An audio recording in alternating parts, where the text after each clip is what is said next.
வரதம் த்விரதாத்ரீஷம் ஸ்ரீநிதிம் கருணாநிதிம் சரண்யம் சரணம் யாமி பிரணதார்த்திஹரம் ஹரிம் ஆகாரத்ரய சம்பன்னாம் அரவிந்த நிவாசினீம் அசேஷ ஜெகதீஷித்ரீம் வந்தே வரதவல்லபாம். நமோ சிந்த்யாத்புதாக்லிஷ்ட ஞானவைராக்ய ராசயே நாதாய முனயே அகாத பகவத் பக்தி சிந்தவே. நமஸ் பங்கஜநேத்ராய நாத ஸ்ரீபாத பங்கஜே ன்யஸ்த சர்வபராயாஸ்மத் குலநாதாய தீமதே. வாழி யதிராசன் வாழி யதிராசன் வாழி யதிராசன் என வாழ்த்துவார். வாழியன வாழ்த்துவார் வாழியன வாழ்த்துவார் தாழிணையில் தாழ்த்துவார் விண்ணோர் தலை. ஸ்ரீமதே ரம்யஜாமாத்ரு முனீந்திராய மகாத்மனே ஸ்ரீரங்கவாசினே பூயாத் நித்யஸ்ரீஹி நித்யமங்களம். பற்பலவாரியர் நற்கலை நாட பரம பரங்குருவாய் நற்பொருள் ஆயிரமாயிரமாய் அருள் நலனுடைய நாதனுமாய் நற்புகழ் வேதியர் நான்மறைவாணர்கள் நாடொரும் போற்றி நிற்ப ஏற்பான் அண்ணங்கராரியன் மலரடி ஏத்துவன் ஏத்துவனே.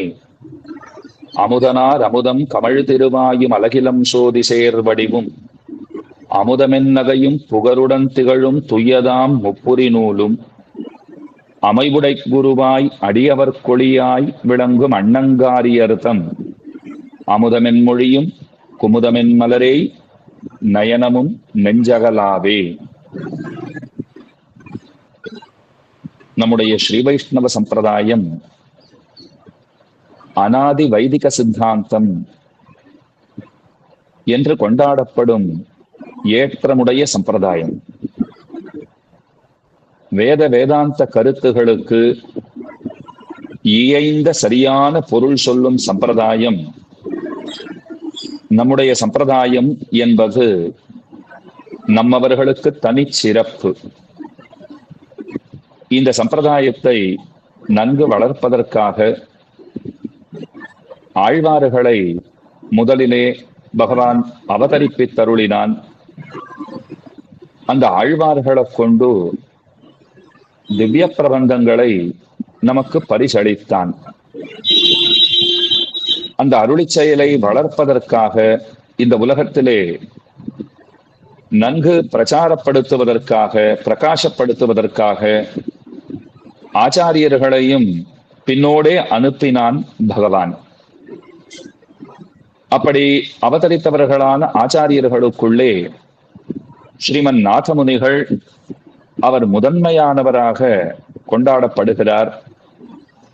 அவர்தான் நம்மாழ்வாரிடத்திலே நம்மாழ்வாருடைய பரம கிருபையினாலே 4000 திவ்ய பிரபந்தங்களை பரிசாக பெற்று அதை நமக்கு ஈந்தவர். நாதமுனிகளை பரமோபகாரகர் அப்படின்னு தான் நாம் கொண்டாட வேண்டும். என பாசுரங்கள் வேத வேதாந்த கருத்துக்களை தெளிவாக சொல்லும் அவை. அந்தமிழால் நற்கலைகள் ஆய்ந்துரைத்த ஆழ்வார்கள் என்று மணவாள மாமுனிகள் ஆழ்வார்களை ஏத்துகின்றார். அவர்கள் செய்த காரியம் யாதெனின் அந்தமிழால் அழகிய தமிழால் நற்கலைகளை சிறந்த சாஸ்திரங்களை வேத வேதாந்தங்களை நமக்கு ஆக்கி கொடுத்தார்கள். நல்ல தமிழிலே ஆக்கி கொடுத்தார்கள். நாம் அறிந்திருக்கிற மொழியிலே நமக்கு சுலபமான மொழியிலே நம்முடைய நன்மையின் பொருட்டு ஆழ்வார்கள் அனுகிரகித்தார்கள். ஆழ்வார்களாலே அருளப்பட்ட இந்த தமிழ் வேதம், இத தமிழ் வேதம் என்று நாம் கொண்டாடுகிறோம். ஏன் தமிழ் வேதம்னு சொல்றோமே அப்படி உண்டான கேள்வி கேட்டுக்கொண்டால், ரொம்ப நாளாவே சம்ஸ்கிருத வேதம்ங்கிற வழக்கு உண்டு.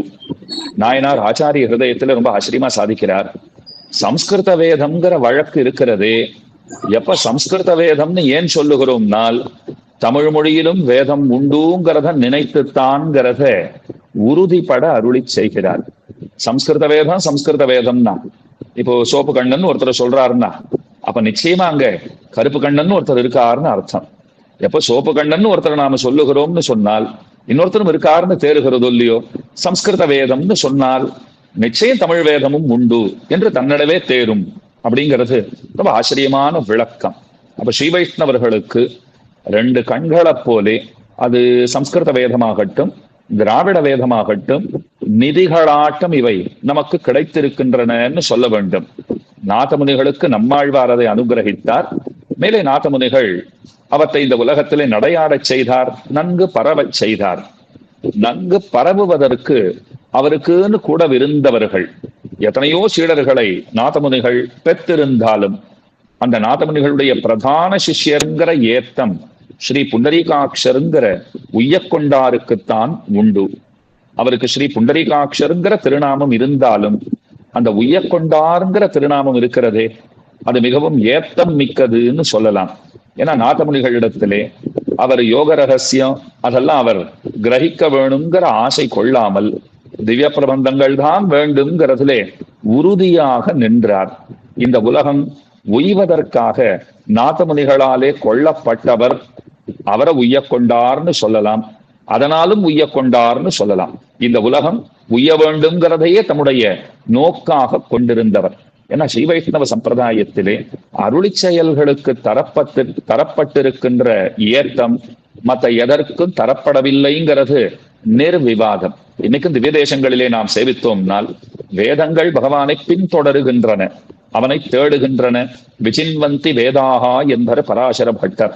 அப்ப வேதங்கள் பின்னே பெருமானை தேடிக்கொண்டே வருகின்றன. ஆனா பகவானும் ஒரு விஷயத்தை தேடுறார். பகவானை தேடிக்கொண்டு வேதங்கள் வருமா போதே திவ்ய பிரபந்தங்களை தேடிக்கொண்டு பகவான் வந்து கொண்டிருக்கிறார். சுமாரா ஒரு 20-22 ஆண்டுகளுக்கு முந்தைய செய்தி ஒன்று சொல்லுகிறேன். இங்கே காஞ்சிபுரத்திலே பழைய சீவரம்னு பக்கத்திலே ஒரு ஊர் உண்டு. இங்கிருந்து சுமார் 20 கிலோமீட்டர் தூரத்திலே இருக்கிற ஒரு ஊர்.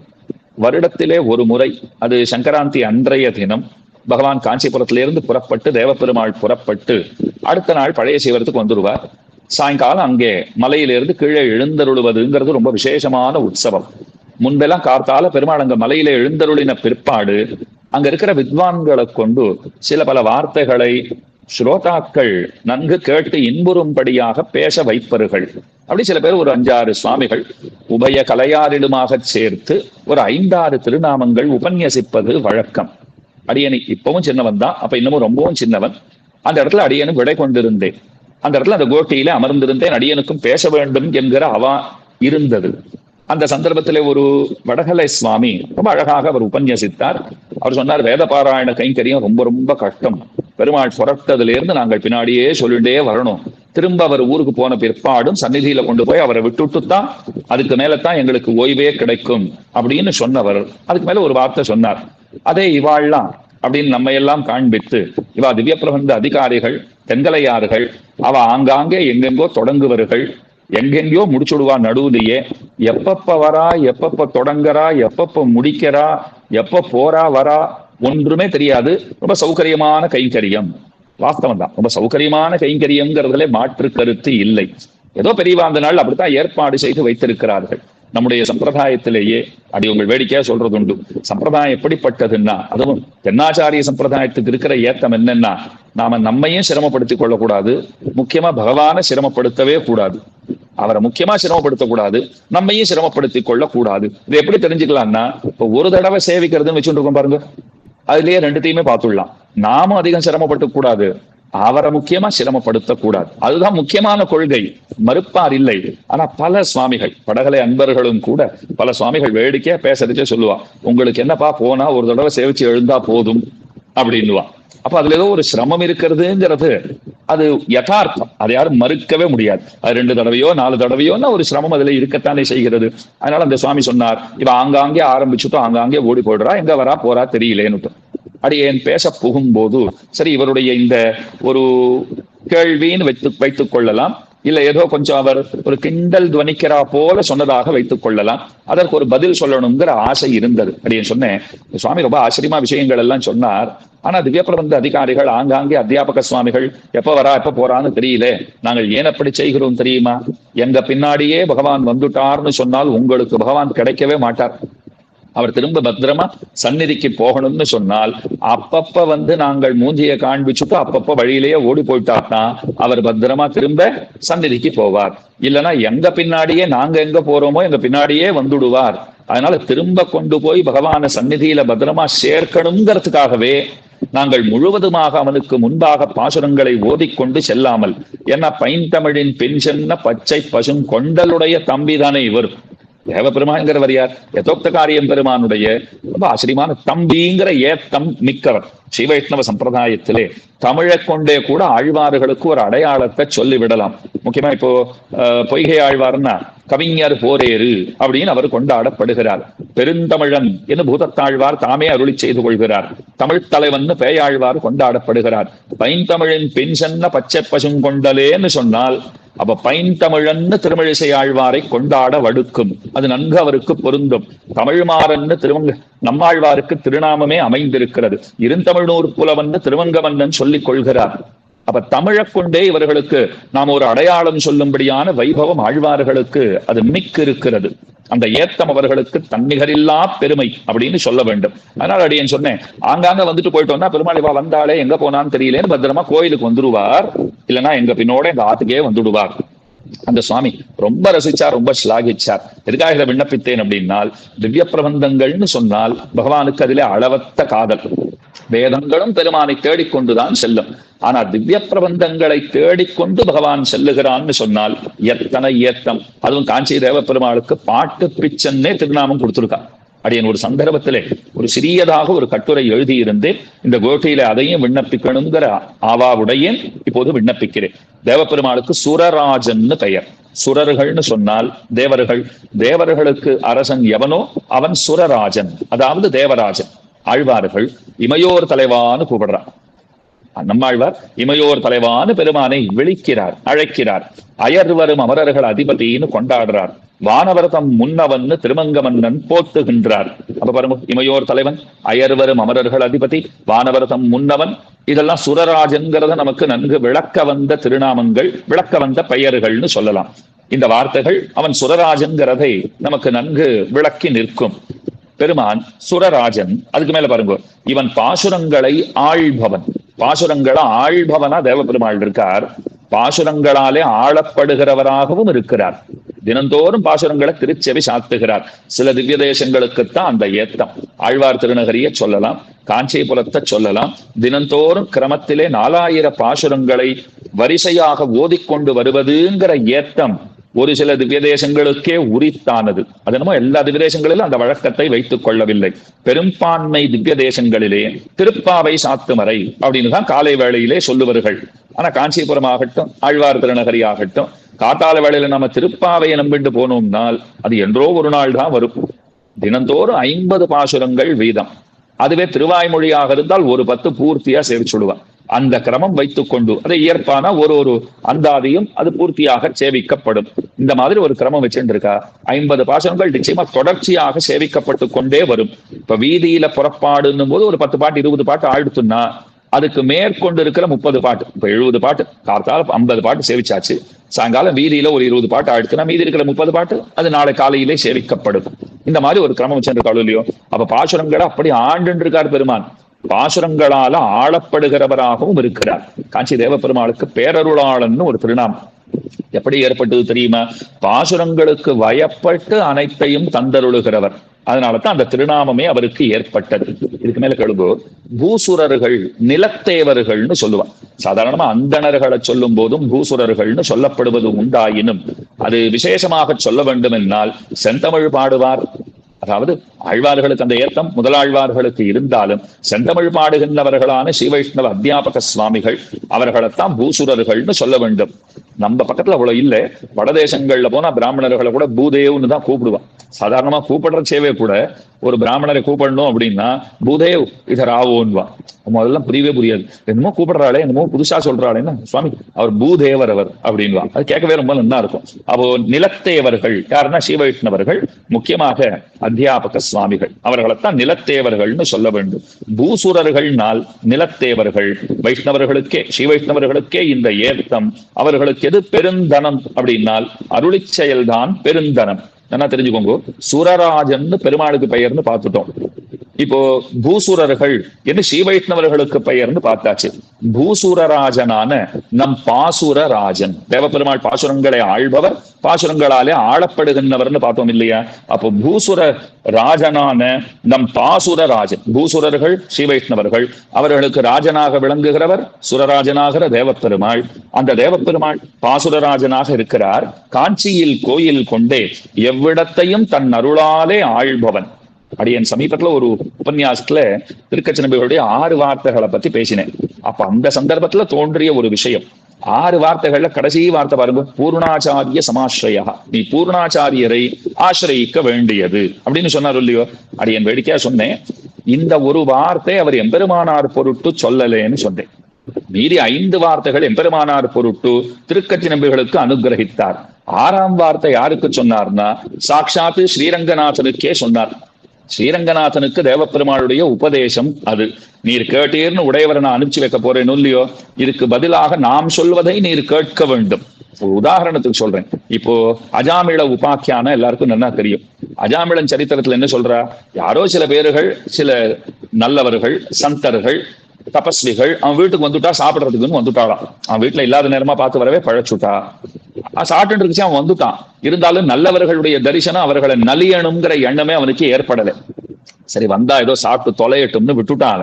ஆனா அவ போகிறச்சு என்ன தெரியுமா சொன்னா, எங்களுக்கு எல்லாம் பூரி தட்சிணை கொடுத்தா தான் போவோம்னா. அவன் சொன்னா, உங்களை சாப்பிட விட்டதே ரொம்ப பெரிய விஷயம், சாப்பிட விட்டுருக்கேனே அதுக்கே நீங்க எல்லாம் சந்தோஷப்படணும், ஏதோ போனா போட்டு இன்னைக்கு என்னமோ நல்ல மூட்ல இருக்கேன், நானும் உங்களை எல்லாம் விட்டுட்டேன் அப்படின்னா. இல்ல தட்சிணை கொடுக்கணும். அவ கேட்கறா, சரி எதுவும் தரலன்னா உன் பிள்ளைக்கு நாராயணன் பேர் வைக்கணும், அதையாவது செய்யின்னு சொன்னாலாம். உன் பிள்ளைக்கு நாராயணன் பேர் வை, அதையே எங்களுக்கு தட்சிணையாக கொடு. அதை போல தேவப்பெருமாள், நாம் ராமானுஜரை உன் பொருட்டு அனுப்பி வைக்கிறோம், பதிலுக்கு நீர் என்ன செய்யணும்னால் பூர்ணாச்சாரியரை ஆசிரயிக்க வேண்டியது. அதனாலதான் மீண்டும் எம்பெருமானார் மாமனிகளாக திருவவதரித்த போது அந்த மாமனிகளை தனக்கு ஆச்சாரியனாக தேவப்பெருமாளுடைய வார்த்தையின்படி திருவரங்கநாதன் ஏற்றுக்கொண்டான் அப்படிங்கிறதாக ஒரு விஷயம் ஸ்புரித்தது. அதை எதற்காக இந்த இடத்துல விண்ணப்பித்தேன் அப்படின்னு சொன்னால், கேட்டவர்களுக்கு கேட்டதையெல்லாம் தருகிறவர் பேரருளாளன். எதனாலே தருகிறார் அப்படின்னா, பாசுரங்களுக்கு வசப்பட்டிருக்கிறான். பூசுரர்கள் வசம் வரும் பாசுரம், அந்த பாசுரத்தை பெருமான் ஆள்பவனாகவும் அதனாலே ஆளப்படுகின்றவனாகவும் விளங்குகின்றபடியினாலே, அதனால்தான் அருளாளன் ஆயினன். அருளி செயல் தரும் போதையினால் அவன் பேரருளாளனும் ஆயினன். ஆழ்வார்களின் ஈரச் சொற்களாலே அவன் ஈர நெஞ்சினன் ஆயினன். பெருமான் எதையாவது நமக்கு தரணும்னு சொன்னால் அவன் ஈர நெஞ்சினனாக இருக்க வேண்டும். அந்த ஈர நெஞ்சு அவனுக்கு எங்கனம் வாய்த்தது, எங்கனம் வாய்க்க பெற்றான், ஈரச் சொற்களுக்கு வசப்பட்டிருந்தான். அதனால ஈர நெஞ்சினன் ஆயினன். அந்த ஆழ்வார்களின் ஈரச் சொற்களை கொண்டே யதிராஜனை ரங்கராஜனுக்கு பரிசளித்திட்டான். இது ரொம்ப சுப்பிரசித்தமான சரித்திரம். அதை விவரிக்க அடியேன் தற்சமயம் அந்த விஷயத்திலே புகப் போவதில்லை. எல்லாருக்கும் தெரிஞ்சிருக்கிற விஷயம். அரையர் சுவாமி அனுப்பிச்சு வச்சார், அவர் சில பாசுரங்களை பாடினார். அந்த பாசுரங்களுக்கு வசப்பட்டு நம்பெருமாளுக்கு ராமானுஜரை பரிசளித்திட்டான் பெருமான். இதுக்கு மேல கடுங்கோ, வதனம் படைத்தவர்களாய் சுந்தரர்களாய் செவிக்கினிய செஞ்சொற்களால் அவனை துதித்தது ஆழ்வார்களே. எல்லாருக்கும் தான் வதனம் இருக்கு, மூஞ்சி இருக்கு, முகம் இருக்கு, அதுக்காக அத்தனை பேரையும் அப்படி சொல்ல முடியுமானால் இல்ல, செவிக்கினிய செஞ்சொற்களை எவ்வவர்கள் பாடினார்களோ அவர்களைத்தான் நாம கொண்டாடணும். அந்த ஏத்தம் ஆழ்வார்களுக்குத்தான். வதனத்திற்கு அழகு அவனை பாடுகையால் வருமாம். அவ்வகையில் ஆழ்வார்களே அழகிற் சிறந்த வதனராசர்கள். ஆழ்வார்களை எப்படி சொல்ல வேண்டும்னால் வதனராசர்கள்னு சொல்ல வேண்டும். வதனத்திற்கு ஏது அழகு? பெருமானை துதித்திடுகை அழகு. அதை செவ்வனே செய்தவர்கள். அந்த வதனராசர்கள் பாடினதுனால தான் இவர் வரதராசனே ஆனார். தேவப்பெருமாளுக்கு பேரருளாளன்னு திருநாமம் பார்த்தோம் இல்லையா? கேட்ட வரங்கள்லாம் கொடுக்கிறார். வரந்தரு மாமணிவண்ணன் திருநாமம் ஏற்பட்டிருக்கிறது. இப்படி கொள்ளலாம். அவர் வரந்தரு மாமணிவண்ணனா இருக்கிறதுனால திருமங்கை ஆழ்வார் வரந்தரு மாமணிவண்ணன் பாடல. இவர் வரந்தரு மாமணிவண்ணன் பட்டம் கொடுத்துட்டார், அதனால அவர் வரந்தரு மாமணிவண்ணனாக ஆயினர். அப்படித்தான் சொல்ல வேண்டும். அந்த ஏத்தம் அதனாலேயே ஏற்பட்டது. அப்ப அந்த வதனராசர்கள், ஆழ்வார்களாகிற வதனராசர்கள் பெருமானை வரதராசன் ஆக்கினர். அப்ப பூசுரர்கள் வசம் வரும் பாசுரம், அந்த பாசுரத்திற்கு வசப்பட்டிருக்கிறவன் சுரராஜன். அந்த சுரராஜன் அவனே பூசுரராஜன், பூசுரர்களுக்கு அரசன்.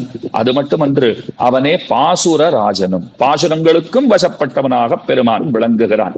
துவம் சம்ஸ்கிருத திராவிட வேத சூக்தைஹி பாந்தம் மதுக்தைஹி மலினீகரோதி. ரொம்ப ஆச்சரியமா பராசர பட்டர் சாதிக்கிறார். ஸ்ரீரங்கத்து யானை, அதை நன்னா யானை பாகன் காவிரிக்கு அழைத்து கொண்டு போய் அதை நன்னா குளிப்பாட்டுட்டு கரைக்கு அழைத்து கொண்டு வர வேண்டும்னு முயற்சி செய்கிற போது அந்த யானை கரைக்கு வந்தவுடனே என்ன செய்யும்னால் மணலிலே புரண்டு தன்னை அழுக்காக்கி கொள்ளுமாம். யானை பாகன் நினைச்சுப்பனா, உன்னை நன்னா தேய்ச்சி தேய்ச்சி மட்டனாரெல்லாம் கொண்டு வந்து எத்தனை சிரமப்பட்டு தேய்ச்சி தேய்ச்சி சுத்தம் பண்ணி வச்சிருக்கேன், இந்த மாதிரி ஆகி போயிட்டியே, குளிப்பாட்டுட்டு வந்தேன், இப்படியா மணலிலே புரள்வாய் என்று தலையில் அடித்துக் கொள்வான். பராசரப்பட்ட ரொம்ப ஆச்சரியமா பெருமானை பார்த்து விண்ணப்பிக்கிறார். நீ ஆழ்வார்களாலும் ரொம்ப ஆச்சரியமான வேதங்களினாலும் மிக மிக கொண்டாடப்பட்டவன். அப்படிப்பட்ட உன்னை நானும் துதிப்பதென்பது எப்படி இருக்கிறதுன்னு சொன்னால், நன்கு குளிப்பாட்டுட்டு யானையை அழைத்து கொண்டு வரும்போது அது மணற்திட்டிலே மணலிலே புரளுமா போலே, தன்னை அழுக்காக்கி கொள்ளுமா போலே நீ என்னுடைய வார்த்தைகளினாலே உன்னை அழுக்காக்கி கொள்கிறாய் அப்படின்னு நைச்சியானுசந்தானம் பராசர பட்டர் அவர் செய்திருக்கிறார். அப்ப பெருமான் திவ்ய பிரபந்தங்களினாலே கொண்டாடப்படுகின்றவன். அந்த திவ்ய பிரபந்தங்களினால் தான் திவ்ய தேசங்களுக்கே ஏத்தம். திவ்ய தேசங்களுக்கு திவ்ய பிரபந்தங்களினால் ஏத்தம், திவ்ய பிரபந்தங்களுக்கு திவ்ய தேசங்களினால் ஏத்தம். ரெண்டையுமே சொல்லலாம் இல்லையா? இப்ப பாருங்க, ஒரு 21 நாள் கொண்டாட்டம்னு வச்சிருக்கோமே. பெருமாளுடைய பிரம்மோற்சவம்னா அதிகபட்சம் 10 நாள். என் மன்னார்குடியில சொன்னாலும் 18 நாள் தான் வச்சிருக்கா. ஆனா 21 நாள் கொண்டாட்டம் உண்டானா ஒரு திருப்பாவைக்கு 30 நாள் கொடுத்திருக்கா. ஒரு ஒற்றை பிரபந்தம் திருப்பாவிக்கு 30 நாள்கள்னு கொடுத்தா மொத்த 4000 திவ்ய பிரபந்தங்களுக்குன்னு ஒரு 21 நாள் கொடுத்திருக்கான்னு சொன்னால் இதை கொண்டே எத்தனை ஏத்தம் திவ்ய பிரபந்தங்களுக்குன்னு நாம் தெரிந்து கொள்ளலாம். அதைத்தான் கம்பர் ரொம்ப அழகா தெரிவித்தார்.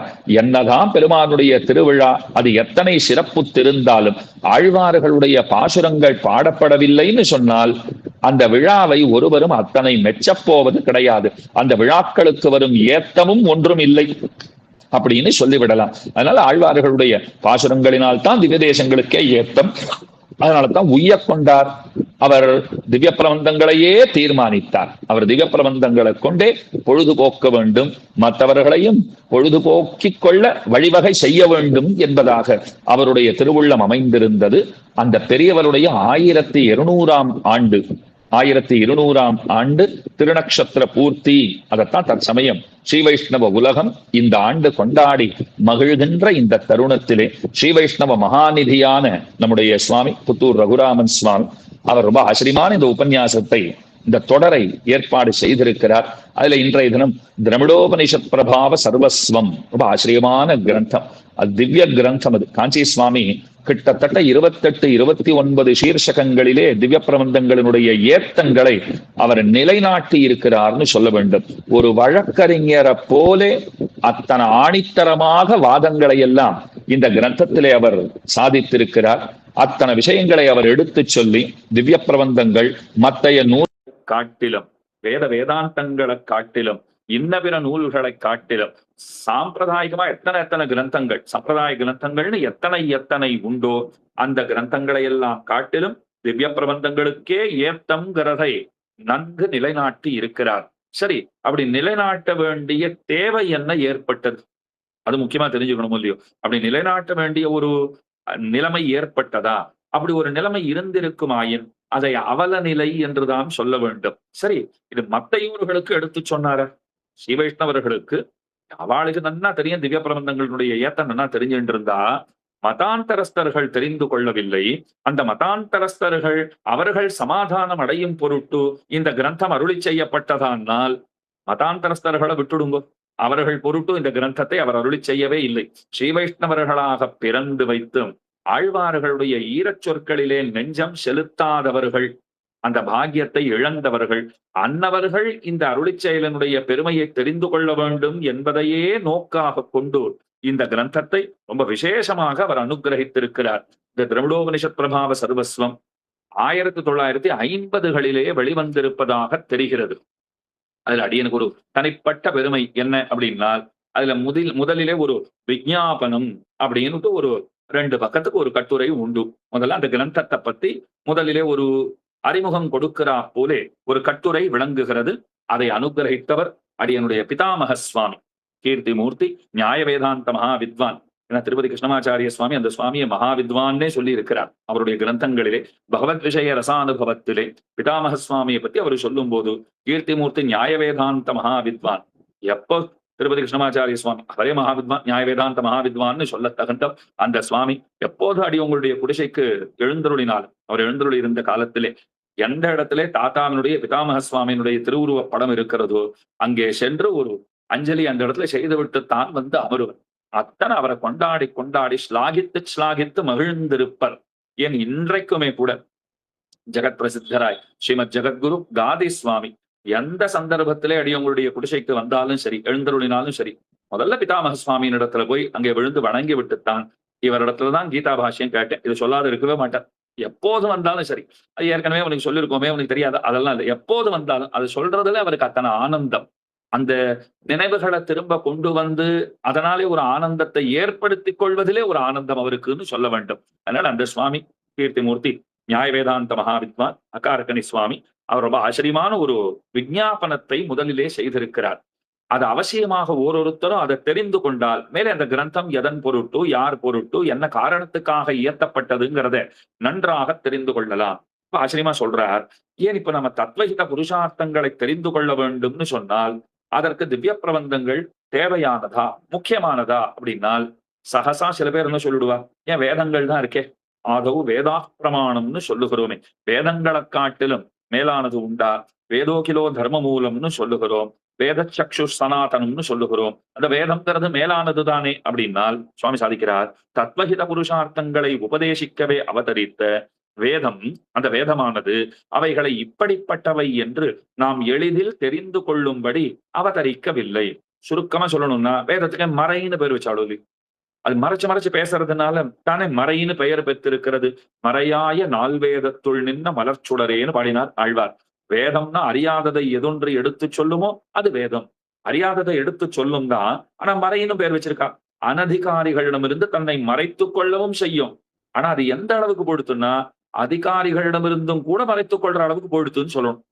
அனதிகாரிகளிடமிருந்து அதை மறைத்து வைக்கணுங்கிறதுக்காக அது கடைசியில அதிகாரிகளும் கூட அத்தனை சுலபமாக அதனுடைய பொருள்களை தெரிந்து கொள்வதற்கு வாய்ப்பில்லாமல் போய்விட்டதுன்னு சொல்ல வேண்டும்.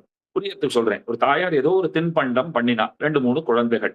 அதுல ஒரு குழந்தை போகிறச்சே வரச்சேலாம் அந்த தின்பண்டத்தை சாப்பிட்டுட்டே இருக்கு. அம்மா பார்த்தா, ஐயோ இன்னொரு குழந்தையும் இருக்கே, அதுக்கும் கொடுக்கணுமே, அது பள்ளிக்கூடம் போயிருக்கே, வந்த உடனே கொடுக்கலாம்னா இந்த பெரிய பிள்ளை விடமாட்டேங்கிறது, போறச்சே வரச்சே சாப்பிட்டுட்டே இருக்கு. அதனால அதுவும் கையில கிடைக்க கூடாதுங்கிறதுக்காக அதை ஒரு டப்பால போட்டு எங்கேயோ ஒழிச்சு வச்சிருக்கா. சாயங்காலம் அந்த பிள்ளை வந்தது கொடுக்கணும் இல்லையோ, மறந்தே போயிட்டான். அது 4, 5, 6 நாள் கழிச்சு பார்த்தா தான் அதுக்கு மேல அது சாப்பிடுறதுக்கு அது யோக்கியத்தை உடையதாக அது இல்லை. அதனால அப்ப பாக்குறா, ஐயோ இவங்கிட்ட இருந்து இத காப்பாத்தணும்னு மறைச்சு வச்சேன். கடைசியில் அது எவனுக்கு கிடைக்கணுமோ அவனுக்கே கிடைக்காது போயிடுத்தோ இல்லையோ. கொடுக்கப்பட வேண்டியவன் எவனுக்கு அதை கொடுத்திருக்க வேண்டுமோ அவனுக்கும் கொடுப்பதற்கு விறகில்லாமல் போயிட்டு, வழி இல்லாமல் போயிட்டு அப்படின்னு நினைக்கிறவன் இல்லையோ. அதை போல அந்த வேதம் அதை அனதிகாரிகளிடமிருந்து தன்னை மறைத்துக் கொள்ள வேண்டும் என்பதற்காக அது மறைத்து மறைத்தே பேசியது மறை. கடைசியிலே அது தெரிந்து கொள்ள வேண்டியவர்களும் தெரிந்து கொள்ள வாய்ப்பில்லாமல் போய்விட்டது. அதான் சொல்றார், அறிவிலிகள் இவையெல்லாம் உன்மத்த பாஷிதங்களே என்று ஏசும்படி என்றோ வேதம் பேசி இருக்கிறது. அறிவிலிகள் வேதம் பேசுறது எல்லாம் கேட்டா என்ன சொல்லிடுவா, என்ன பைத்தியகாரத்தனமான பேச்சா இருக்கேன்னு விடுவாளாம். ஏதோ உன்மத்த பாஷிதம்னா அது ரொம்ப வசதியா சொல்றா போல தெரியுது. அது தமிழ்ல சொல்லிட்டோம்னா என்ன சொல்லணும், பைத்தியகாரம் பேச்சாட்டம் இருக்கு, இன்னும் ஒரு நிலையா பேசுறா போல இல்லையே வேதம் அப்படின்னு சொல்றா போல இருக்கு. உடனே ஒருத்தர் வந்து கேட்டார், அப்படி என்ன வேதம் அந்த மாதிரி பேசி கொடுத்து அப்படின்னால், ஜெகத்காரண வஸ்து யாது என்று கேட்டால் ஸ்பஷ்டமாக ஒன்றும் தெரிவிக்காமல், ஜெகத்காரண வஸ்து யாரு அப்படின்னா எத்தனை சொல்லியிருக்கு தெரியுமா, அக்னியை சொல்லியிருக்கு, பிரம்மாவை சொல்லியிருக்கு, சிவனை சொல்லியிருக்கு, ஆத்மாவை சொல்லியிருக்கு, பிராணனை சொல்லியிருக்கு. ஒரு இடத்துல தமசுங்கிறது, ஒரு இடத்துல சம்புங்கிறது, ஒரு இடத்துல சத்துங்கிறது, அசத்துங்கிறது எல்லாம் சொல்லியிருக்கு. காரண வஸ்துனா என்ன, இதெல்லாம் இத்தனை படைக்கப்பட்டிருக்கிறதே, இதற்கு ஜெகத்காரணன்னு ஒருத்தன் இருக்க வேண்டுமே, அவன் யாருன்னு கேட்டால் அது நாராயணன், ஹிரண்ய கர்ப்பன் எல்லா பேரையும் சொல்றதும் இல்லையோ. இப்படி பலவாறாக பேசித்து சரி அது போகட்டும். ஜீவபர சம்பந்தத்தை எப்படி சொல்லியிருக்குன்னா வேதம்னு சொல்றது, அபேதம்னு சொல்றது, அம்சாம்சி பாவம்னு பேசுறது. சரி மோட்சத்தை பத்தி, மோட்சத்துல ஜீவனுக்கு ஞானம் உண்டு இல்லை ரெண்டும் சொல்றது, சரீரம் உண்டு இல்லை இப்படியும் சொல்றது. இப்படி எந்த விஷயத்தை எடுத்துக்கொண்டாலும், எதை எடுத்துட்டாலும் சரி, வேதத்தில் மந்த மதிகளுக்கு சம்சய விபரியம் தோன்றுமே என்று ஓர் அர்த்தமாவது இப்படித்தான் என்று நிச்சயிக்க போகாது. இதுதான் அர்த்தம்ங்கிறத அதை நிலைநாட்டுவதுங்கிறது ரொம்ப கடினம். சாஸ்திர ஜானம் பகுக்லேஷம் புத்தேகே சலன காரணம் உபதேசாத்து ஹரிம் புத்வா விரமேத்து சர்வ கர்மசு. நல்ல ஒரு ஆச்சாரியனிடத்திலே, சதாச்சாரியனிடத்திலே நாம் போய் அமர்ந்து அவரிடத்திலே இருந்து சதர்த்தங்களை கிரகித்தால் அன்னி வேதத்தினுடைய அர்த்தத்தை நிர்ணயம் செய்ய போகாது. அப்ப உபதேசாத்து ஹரிம் புத்வானா என்ன அர்த்தம்னா, அருளி செயல்களை நாம கற்றறிந்து அதிலே அவதாகித்தால் அன்றி சாஸ்திர ஞானங்கிறது யதார்த்த ஞானங்கிறது நமக்கு உண்டாகாது அப்படிங்கிறது பொருள். அதுக்கு மேல பாருங்க, அந்த கட்டத்தை எல்லாம் வேதத்தினாலே ஏற்பட்டிருக்கின்ற அந்த கட்டத்தை எல்லாம் தவிர்க்கணுங்கிறதுக்காகத்தான் வேதவியாசர் அவர் பெரிய உபகாரம் பண்ணினார். பிரம்மசூத்திரம், வேற பல நூல்கள், இப்படி இதெல்லாம் பல பேர் நமக்கு கொடுத்திருந்தாலும், வேதார்த்த நிர்ணயம் பண்ணுவதற்காகவே அந்த கிரந்தங்கள் அவதரித்திருந்தாலும், வித்வான்கள் என்ன பண்ணிவிட்டா, தங்களுடைய புத்தி சாமர்த்தியத்தாலே மனம் போனபடி பலவக அர்த்தங்களை அதற்கு சொல்ல ஆரம்பித்து விட்டார்கள். எத்தனை எத்தனை பாஷ்யமிட்டு வைத்திருக்கிறார்கள், எத்தனை எத்தனை நூல்கள் சமைத்து வைத்திருக்கிறார்கள். அதனால உண்மையான வேதார்த்தம் என்னங்கிறது அது தெரியாமற் போயிற்று. அதுக்கு மேலதான் எம்பெருமானுடைய பேரருளாலே நாதமுனிகளுக்கு திவ்ய பிரபந்தங்கள் என்னும் நிதி ஒன்று அருமையாக கிடைத்தது. ஆச்சரியமா அந்த கிரந்தங்கள் 4000 திவ்ய பிரபந்தம் அவருக்கு கிடைத்தது. அவரும் இதனுடைய பெருமையை ஆராய்ந்து வேதார்த்தத்தை அறுதியிடுவதற்கு இதுதான் தகுந்த சாதனம் என கருதி தமிழ் வேதம் என்கிற விருது சாற்றி அதை நன்கு பிரச்சாரம் செய்து வைத்தார். ஓஹோன்னு அதை பிரச்சாரம் பண்ணியிருக்கார். அதுக்கு மேல வளர்த்த இதத்தாயி ராமானுஜன் என்னை எம்பெருமானார் அவதரித்தார். அவர் நன்கு வளர்த்தார் திவ்ய பிரபந்தங்களைன்னு சொல்ல வேண்டும். ஸ்ரீ பாஷ்யக்காரர் இது கொண்டு சூத்திர வாக்கியங்கள் ஒருங்க விடுவர்னு நாயனார் சாதிக்கிறார். அவர் எத்தனையோ கிரந்தங்களை, நவநிதிகளான கிரந்தங்களை அருளி செய்திருக்கிறார். அந்த கிரந்தங்களை எதின் துணை கொண்டு அருளி செய்தார்னு ஒரு கேள்வி எழுமாயின், திவ்ய பிரபந்தங்களின் துணை கொண்டே அந்த கிரந்தங்களை எல்லாம் அவர் படைத்திருக்கிறார்ங்கிறது நிர்விவாதம். அதனால எம்பெருமானார் நன்கு வளர்த்தார். ஆனால் நாளடைவில் இந்த மர்மத்தை பலர் அறிய பெறாமல், ஆனா எம்பெருமானார் செய்த காரியம் என்னன்னா, அவர் 9 கிரந்தங்களையும் வடமொழியிலே சமைத்தார். அத்தனை கிரந்தங்களையும் அவர் சம்ஸ்கிருதத்திலேயே அனுகிரகித்தார். அதனால எம்பெருமானாருக்கே ஒரு ஒரு அபவாதம் என்ன ஏற்பட்டு போச்சு, அவருக்கு தமிழே தெரியாதுன்னுட்டா. பெருமானாருக்கு தமிழ் தெரியாது அப்படின்னு சொல்றத பெருமையா வேற நினைச்சுன்னு சொல்ல ஆரம்பிச்சுட்டான்.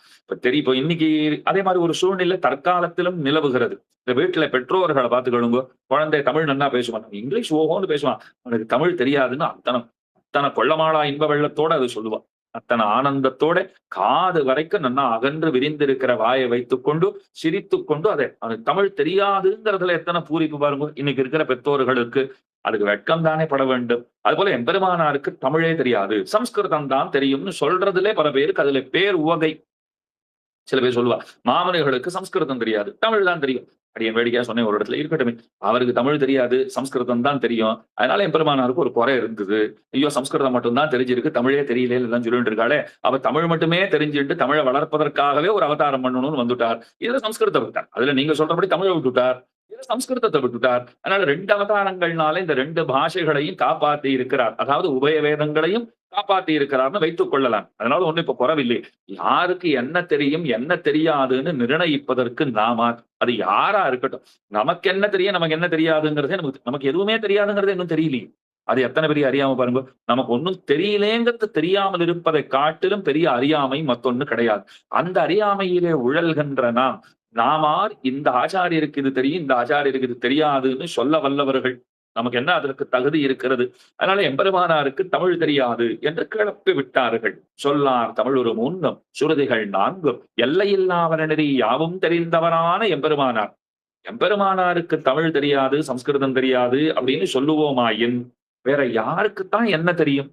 எப்பேற்பட்ட ஒரு ஆச்சாரிய வள்ளல் அவர், அனைத்துலகம் வாழ பிறந்தவர், சாட்சாத்து ஆதிசேஷனுடைய அவதாரமாக புலாவப்படுகின்றவர், சாட்சாத்து பார்த்தசாரதி எம்பெருமானுடைய திருவவதாரம்னு கொண்டாடப்படுமவர். சேஷோவா சைன்யநாதோவா ஸ்ரீபதிர்வேதி சாத்விகைஹி விதர்க்கியாய மகாபிராஜ்ஞைஹி பாஷ்யகாராய மங்களம்னு கொண்டாடுகிறோம். மாமனிகளை சேவிக்கும் போது ஆய் ஜனன்யாச்சாரிய சுவாமி அப்படியே தானே விண்ணப்பித்தார். பூதூரில் வந்துதித்த புண்ணியனோ பூங்கமிழும் தாதாறு மகிழ்மார்வன் தானிவனோ தூதூர வந்த நெடுமாலோ மணவாள மாமுனிவன் எந்த இவர் மூவரிலும் யார் அப்படின்னு உல்லேகிக்கும்படியான வைபவம். அத்ரி ஜமதக்னி பங்கிரத வசூனந்த சூனுவானவனுடைய யுகவர்ண கிரமாவதாரமோ என்று நம்மாழ்வாருடைய அவதாரத்தையும் உல்லேகிப்பவர்கள் பெரியோர்கள். இப்படி ஏத்தம் மிக்கவரான எம்பெருமானார் அவருக்கு தமிழே தெரியாது என்று சொல்லிவிட்டார். ஏன் தமிழ் தெரியாது அப்படின்னுட்டா, அவர் தமிழ்ல எந்த கிரந்தங்களும் அருளி செய்யலையே அப்படின்னுட்டா. பற்பல ஆச்சாரியர்கள் தமிழையும் பல ஒரு கிரந்தமும் அருளி செய்யலே, சம்ஸ்கிருதத்திலையும் அருளி செய்யலை. அப்ப அன்னவர்களுக்கு தமிழும் தெரியாது சம்ஸ்கிருதமும் தெரியாதுன்னு அர்த்தமா? இதுதான் ஒரு அளவு போல.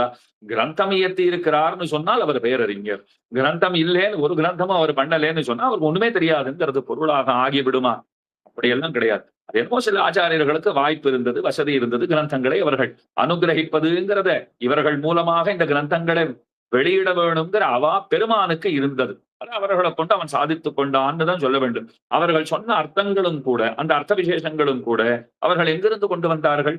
கிரந்தங்களை அருளிச் செய்யாத பல ஆச்சாரியர்களுடைய உபதேச பரம்பரைகளை கொண்டே அந்த கிரந்தங்களை அவர்கள் அருளிச் செய்திருக்கிறார்கள். இன்னைக்கு நம்பிள்ளை ஈடுன்னு இத்தனை கொண்டாடுகிறோம்னால் அது சாட்சாத்தாக நம்பிள்ளையே திருவழுத்தி சாத்தி அந்த கிரந்தத்தை அவர் அருளிச் செய்தாரா?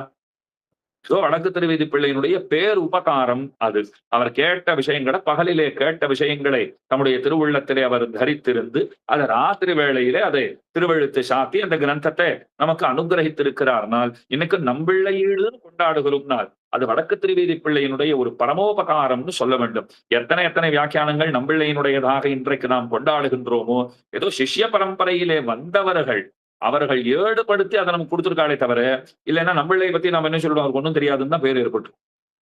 அப்படி சொல்றதுக்கு வழி இல்லாத சிஷ்யர்கள் பண்ணிவிட்டா. இப்போ நம்பிள்ளைக்கு ஏதும் தெரியாதுன்னு பின்னே வந்தவர்கள் சொல்ல முடியாதபடிக்கு அவர்கள் வாய் மாடும்படியாக அதை வடக்கு திருவீதி பிள்ளை நல்லா ஏடுபடுத்தி அவருடைய கிரந்தங்கள்லாம் நமக்கு கொடுத்துட்டதுனாலே இன்னைக்கு நாம் என்ன சொல்றோம், நம்பிள்ளை போல ஒரு மேதாவி உண்டா என்று ஸ்ரீ வைஷ்ணவ உலகம் கொண்டாடும்படியான ஏத்தம் அவருக்கு இருக்கிறது. இதற்காக இதை விண்ணப்பித்தேனால் ஏதோ கிரந்தங்களை தமிழிலே எம்பெருமானார் அருளி செய்யவில்லை என்பதொன்றே காரணமாக அவருக்கு தமிழ் தெரியாது, அவர் திவ்ய பிரபந்தங்களை ஆதரித்தவர் அல்லர். இது ரொம்ப பெரிய ஒரு அபவாதம். தமிழ் தெரியாதுன்னு சொல்றது கூட பரவாயில்ல. பெரிய பழி என்ன அப்படின்னா, அவர் திவ்ய பிரபந்தங்களை ஆதரித்தவர் அல்லர், திவ்ய பிரபந்தங்களை சொன்னவர் அல்லர், அதிலே பொதுபோக்கினவர் அல்லர். இதுக்கு என்ன தெரியுமா சொல்ற, ஏன் தமிழ் தெரியாதுன்னா, இல்ல ஆளவந்தாருடைய மனக்குறை திருவாய்மொழிக்கு ஒரு வியாக்கியானம் பண்ணணும்னு அவர் ஆசைப்பட்டார். ஏன் எம்பெருமானார் பண்ணல? அதை ஏன் அவர் பிள்ளான கொண்டு பண்ணுவித்தார் அப்படின்னா, அதற்கு ரொம்ப சுவையான விளக்கம் நம்முடைய பெரியவர்களாலே தரப்பட்டிருக்கிறது. எதனால எம்பெருமானார் அப்படி செய்தார்னால், பெருமானார் பார்த்தார், நாம் ஒரு வியாக்கியானம் எழுதுவோமாயின், இயற்றுவோமாயின், இது ராமானுஜரே எழுதி வைத்திருக்கிறார், இதுக்கு மேல நாம் என்ன சொல்றது அப்படின்னுட்டு அவர்கள் நவம் நவமான அர்த்தங்களை இதிலிருந்து வெளிக்கொணராமல் விட்டு விடுவார்கள். இதுக்கு மேல இதை கையே வைக்கக்கூடாதுன்னு முடிவெடுத்துருவார். அதனால இது பரந்த ஒரு அறிவை, நவம் நவமான புதிதான அனுபவத்தை, அர்த்த விசேஷங்களை அள்ளித் தருகின்ற ஒரு நிதி குவியலாக இருக்கிற இந்த மகா கிரந்த 4000 திவ்ய பிரபந்தம் இருக்கிறதே, இதற்கு அதாவது முக்கியமா திருவாய்மொழி, அதற்கு நாம் உரையிட்டோம்னு சொன்னால் நாமே அணைக்கட்டினா போல ஆயிடும். அதை நாம செய்யக்கூடாதுங்கிறது எம்பெருமானாருடைய திருவுள்ளம். ஆனா அவர் பேர்ல பழி தூற்றுகிறவர்கள் என்ன சொல்லிட்டா, அவர் தமிழ் தெரியாதனால பிள்ளான கொண்டு அதை செய்து விட்டார் அப்படிங்கிறா போல சொல்லிட்டார். அங்கன் அன்று எம்பெருமானார் திருவாய்மொழியிலேயே எப்போதும் பொதுபோக்குகிறவருங்கிறது பற்பல ஐதிஹ்யங்களினாலே நன்கு நமக்கு விளங்குகிற ஒரு உண்மை அது. அது நிச்சயமான உண்மை. ஆனால் எம்பெருமானார் கிரந்தங்களை தமிழிலே அருளி செய்யவில்லை என்பதாக சொல்லப்பட்டாலும் அவர் வடமொழி நூல்கள், முக்கியமா ஸ்ரீபாஷ்யம், கீதா பாஷ்யம் போன்ற நூல்களை அருளி செய்திருக்கிறாரே, அந்த கிரந்தங்களிலே தொட்டு தொட்டு ஆழ்வார்களுடைய அருளி செயல்களை பக்கத்திலே வைத்துக் கொண்டே, பக்கத்துலனா அதுக்கு புஸ்தகங்களை கொண்டு வந்து வச்சிருந்தாருன்னு அர்த்தம் கிடையாது, திருவுள்ளத்திலேயே இருக்கிறதுன்னு தானே அர்த்தம். அவர்களுக்கெல்லாம் முன்னே ஏதோ படம் ஓடுறா போல பிரமாணங்கள் எல்லாம் என்னைக்கொள் என்று பக்கத்திலே வந்து நிற்கும், கண்ணெதிரிலே வந்து நிற்கும் அல்லவா. அதனால அந்த அருளி செயல்களின் துணை கொண்டே அந்த கிரந்தங்களை அவர் அருளி செய்திருக்கிறாருங்கிறது சத்தியமான உண்மை. அதை யாரும் மறுக்கவே முடியாது, அபலபிக்க முடியாத ஒரு உண்மை என்று சொல்ல வேண்டும். அதன் ஆசிரியமா அவர் செய்திருக்கிறார். ஆனால் ஸ்ரீ வைஷ்ணவர்களிலே ஒரு சிலர், ஒரு சாரார் அவர்கள் என்ன பண்ணிவிட்டா, இல்லை பெரிய திவ்ய பிரபந்தங்களுக்கு எல்லாம் பெரிய ஏத்தம் கிடையாது, இது சோற்றுப்பாட்டு அப்படின்னு பேர் வச்சுட்டா. வாஸ்தவம் தான், பகவானுக்கே சோறுன்னு பேர் இருக்கு, நமக்கே சோறுன்னு பேர் உண்டு. இங்க இருந்து போகும்போது அகமன்னம்னு சொல்லிட்டும் போறோம். அந்த பெருமானையே சோறாக கருதுவதும் உண்டு. அந்த சோற்றை நமக்கு பெற்றுத் தருகின்ற சோறு அது சோற்று பாட்டுனா இப்ப பெருமான பத்திய பாட்டுன்னே பொருள் வைத்துக் கொள்ளலாம். ஏன்னா பகவானே சோறாகிறான். அப்ப அந்த சோறை நமக்கு நன்கு எதொன்று காட்டி தருகின்றதோ அதை சோத்து பாட்டுன்னு தானே சொல்ல வேண்டும். அதுல ஒண்ணும் குறவே கிடையாது. ஆனால் அதை எந்த ஒரு நோக்கத்தோடு சொல்றோங்கிறது முக்கியம். சோத்து பாட்டுன்னு சொன்னா தப்பானா கண்டிப்பா தப்பு இல்லை. மனசுல என்ன வைத்துக் கொண்டு சொல்லுகிறோம். சாதாரணமா உடம்பு எப்படி இருக்குன்னு கேட்கறதுலயே 2 விதம் சொல்றாள். என்ன சுவாமி உடம்பெல்லாம் எப்படி இருக்கு அப்படின்னா, பார்த்து உடம்பு எப்படி இருக்குன்னு, என்ன உடம்பு எப்படி இருக்கு அப்படின்னா, இப்ப இதுக்கு மேல ஏதோ அனர்த்தம் ஏற்பட போறதுன்னு அர்த்தமானது இல்லையா. அதை போல இப்ப சோத்து பாட்டுதான் ஒண்ணும் தப்பு ஒன்றும் இல்லை. அதனால அப்படி திவ்ய பிரபந்தத்தை ஏளனமாக பேசுவது, அதற்கு அதிகம் முக்கியத்துவம் இல்லை என்று சொல்லுவது, இப்படி ஸ்ரீ வைஷ்ணவர்களுக்கு உள்ளேயே அதுதான் ரொம்ப பெரிய வருத்தம். உபதேச ரத்னமாலேயே நீங்கள் எடுத்துக்கொள்ளும்போது மணவாளமாமிகள் அந்த கிரந்தத்தை அருளி செய்தார். அந்த கிரந்தம் அருள வேண்டிய நிர்பந்தம் தேவை என்ன ஏற்பட்டதுனால், ஸ்ரீ வைஷ்ணவர்களுக்கு ஆழ்வாராச்சாரியர்களே தெரியவில்லை. ஆழ்வாராச்சாரியர்கள் திருவவதரித்த நாள் தெரியல, நட்சத்திரம் தெரியல, அது அடுத்தது. ஆழ்வாராச்சாரியர்களே அதனாலதான் பொய்கையார் பூதத்தார் பேயார் புகழ்மெழ் ஐயன் அருள்மாறன் செயலாளருக்கும் துயவட்டனாக நண்பர்தாள் தூளி நற்பானந்தன் கலிய நீதிவர் தோத்த தடைவாமிக்கு முதல்ல வரிசையா இவர்கள்லாம் ஆழ்வார்கள்னு சொல்லித்தர வேண்டி இருந்த காலம், அப்படியான ஒரு சூழல் நிலவியது அப்படின்னு தானே தெரிய வருகிறது. அதனால அவர் தான் காப்பாற்றினார். அதனால்தான் மாமனிகளை பத்தி சொல்லும் போது என்ன சொல்லுகிறோம்? இவர் அவதரித்திருக்கவில்லைன்னு சொன்னால் ஆற்றில் கரைத்த புலியல்லவோ தமிழாரணமே சேற்று கமல வயல் சூழ் அரங்கரதம் சீர்தழைப்ப போத்தி தொழுவல் வந்தனர் வாழவை பூதலத்தே மாத்தத்த செம்பொன் மணவாள மாமணி வந்திலனேல் ஆற்றில் கரைத்த புலியல்லவோ தமிழ் ஆரணமேன்னு கொண்டாடுறோமே. இப்படி அவர்கள் எல்லாம் ரொம்ப ஆச்சரியமா இந்த ஆழ்வார்களுடைய அருளி செயல்களை எம்பெருமானார் ஆகட்டும், மணவாள மாமனிகள் ஆகட்டும், என் வேதாந்த தேசிகன் எத்தனை இடங்களிலே திவ்ய பிரபந்தங்களினுடைய மகத்துவத்தை மகிமைகளை அவர் பறைசாத்தி இருக்கிறார். இப்படி சகல ஆச்சாரியர்களாலும் ஏற்றுக்கொள்ளப்பட்ட அத்தனை பேராலும் கொண்டாடப்பட்ட ஏத்தம் ஒரு கிரந்தத்துக்கு உண்டுன்னு சொன்னால் அது 24 கிரந்தங்களை உள்ளடக்கின 4000 திவ்ய பிரபந்தம்ங்கிற இந்த பெரிய நூல். அந்த திருநாமமே பாருங்கள், பிரபந்தம் பந்தம், ஒரு கட்டு பிரபந்தம், நன்கு கட்டப்பட்டிருக்கிற ஒரு நிலை, நல்ல கட்டு, திவ்ய பிரபந்தம். ஆச்சரியமான திவ்யமான கட்டு. யாரை கட்டி போட்டிருக்கா? பகவானே கட்டி போட்டிருக்கா. அவரை நம்ம பிடிச்சா நம்ம வசத்துல வைத்துக் கொள்ளணுங்கிறதுக்காக ஆழ்வார்களுடைய அந்த பாசுரங்களுக்கு வசப்பட்டவனாய் கட்டுப்பட்டவனாக பகவான் இருக்கிறான்ங்கிறதுனால தானே 4000 திவ்ய பிரபந்தம் என்று நாம் கொண்டாடும்படியான நிலை. அதனால காரகணி சுவாமி ரொம்ப ஆச்சரியமா இந்த இடத்துல அடியனுடைய பிதாமக சுவாமி அவர் ஒரு வார்த்தை இந்த இடத்துல சாதிக்கிறார். அப்படி ஆழ்வார்களுடைய ஸ்ரீசூக்திகளை பல பேர் அவமதிக்க துணிந்து விட்டார்கள். இம்மாதிரியான அநீதி செயல்கள் வலிந்து போக அது கொஞ்சம் நிறையவே ஆகி போச்சு. அது ஆதாரம் இல்லாமல் திவ்ய பிரபந்தங்களை தூற்றுவார் பலர் ஆகி போக, அப்போ ஆஸ்திக உலகம் நாற்றிசையும் சுற்றி பார்க்க தொடங்கித்து. எதற்காகனா இந்த ஆபத்தை நீக்க வல்ல விரகர் யார், இதை போக்கி கொடுக்கிறவர் யார் அப்படிங்கிறதாக நாற்புறமும் ஆஸ்திக உலகம் பார்த்தது.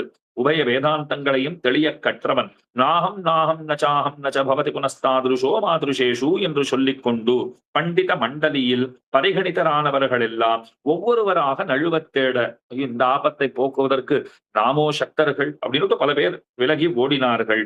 இத்தியேவம் தியக்தஹஸ்தே சபதி சுரகணே பாவசூன்யே சமஸ்தே மூலம் எஃப் பிராதுராசீத்து என்ற நிலைமையை இன்று நாமும் பிரத்யக்ஷீகரிக்கலாம்படி உலகம் நிறைந்த புகழாளனான நம்முடைய சுவாமி நானுளேன் அஞ்ச வேண்டாம் என்று கிளர்ந்து, அப்பதான் கீர்த்திமூர்த்தி மகாவித்வான் காஞ்சி பிரதிபாதி பயங்கரம் சுவாமி, அந்த சுவாமி அவர் கிளர்ந்து எழுந்தார். நானுளேன் அஞ்ச வேண்டாம். திவ்ய பிரபந்தங்களினுடைய மகிமைகளை நிலைநாட்டுவதற்கு நாம் இருக்கிறோம், அச்சங்கொள்ள தேவையில்லை என்று அவர் அறிவித்து இந்த திரவிடோபனிஷத் பிரபாவ சர்வஸ்வங்கிற மகா கிரந்தத்தை உபகரித்து அருளினார்.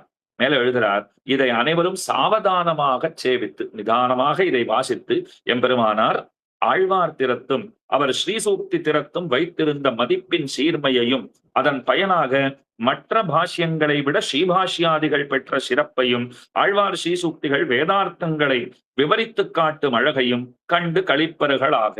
அன்றியும் இப்படிப்பட்ட மகா கிரந்தத்தை நமக்கு தந்தருளின மகா சுவாமிக்கு ஸ்வரூபானுரூபமாக கிருத்தஜதானுசந்தானத்தையும் செய்வார்களாக. இந்த திரவிடோபனிஷத் பிரபாவ சர்வஸ்வத்தை நாம் நன்கு கத்தோம், நன்கு வாசித்தோம் அப்படின்னால் அதனால நமக்கு என்ன பெருமை ஏற்படும் சொல்றார். இந்த நூலை கொண்டுதான், திவ்ய பிரபந்தங்களை கொண்டுதான் பற்பல கிரந்தங்களை எம்பெருமானார் தொடக்கமாக பல ஆச்சாரியர்கள் அவர்கள் அருளி இருக்கிறார்கள், சாதித்திருக்கிறார்கள்ங்கிற அந்த பேருண்மை புலப்படும் அப்படின்னு சாதிக்கிறார். அதுக்கு மேலே இந்த கிரந்தத்துக்குள்ளே நுழைவோம். பகவத் பாஷ்யக்காரரும் திவ்ய பிரபந்தமும் அப்படின்னு முதலிலே தலைப்பிட்டு ரொம்ப ஆச்சரியமான அர்த்தங்களை அதிலே சொல்லிக் கொண்டு வருகிறார். திருவாய்மொழி தனியனிலே ஒன்று, பெரிய திருமொழி தனியனிலே ஒன்று. ஆச்சரியமான 2 தனியன்கள். திருவாய்மொழி தனியன்களிலே ஒன்று அனந்தாழ்வான், திருமலை அனந்தாழ்வான் அருளி செய்திருக்கிற தனியன் என்று பிரசித்தமான தனியன். ஏய்ந்த பெருங்கீர்த்தி ராமானுஜமுனிதன் வாய்ந்த மலர்பாதம் வணங்குகின்றேன் ஆய்ந்த பெரும் சீரார்ச்சரகோபன் செந்தமிழ் வேதந்தரிக்கும் பேராத உள்ளம் பெற அப்படிங்கிற ரொம்ப ஆச்சரியமான தனியன். திருவாய்மொழி கற்க வேண்டும், திருவாய்மொழியை அதிகரிக்கணும்னா பிரார்த்தனை யாரிடத்திலே செய்ய வேண்டும்? ஒன்று அந்த திருவாய்மொழியின் இடத்திலேயே செய்ய வேண்டும், இல்ல கிரந்த கர்த்தாவாயிருக்கிற நம்மாழ்வாரிடத்திலே செய்ய வேண்டும். திருமலை அனந்தாழ்வான் எம்பெருமானாரிடத்திலே பிரார்த்திக்கிறார். ஏய்ந்த பெருங்கீர்த்தி ராமானுஜமுனி தன் வாய்ந்த மலர்பாதம் வணங்குகின்றேன். எதற்காக? ஆய்ந்த பெரும் சீரார்ச்சடகோபன் செந்தமிழ் வேதம் தரிக்கும் பேராக உள்ளம் பெற. அதை எஜுர்வேத தாரணத்தை போல திருவாய்மொழியை கற்று அதை தரிக்க வேண்டும்ங்கிறது, அதை தரிப்பதற்கு எம்பெருமானாரே கிருபை செய்ய வேண்டும் என்று அவரிடத்திலே பிரார்த்திக்கப்பட்டிருக்கிறது. அதே போலத்தான் பெரிய திருமொழி தனியன்களுக்குள்ளே எம்பார் அருளி செய்திருக்கிற தனியன், எங்கள் கதியே இராமானுஷ முனியே சங்ககெடுத்தாண்ட தவராசா பொங்கு புகழ் மங்கையருகோ நீந்த மறையாயிரம் அனைத்தும் தங்கு மனம் நீ எனக்குத்தா. திருவாய்மொழியிலையும் தரிப்பதற்காகத்தான் பிரார்த்தனை, இங்கேயும் அந்த தாரண சக்தி அதற்காகத்தான் பிரார்த்தனை. அதை எவ்வாறு செய்திருக்கிறார்? எம்பெருமானாரை நோக்கித்தான் இதை பிரார்த்தித்திருக்கிறார்கள். மேல காஞ்சி சுவாமி ரொம்ப ஆச்சரியமா தெரிவிக்கிறார்.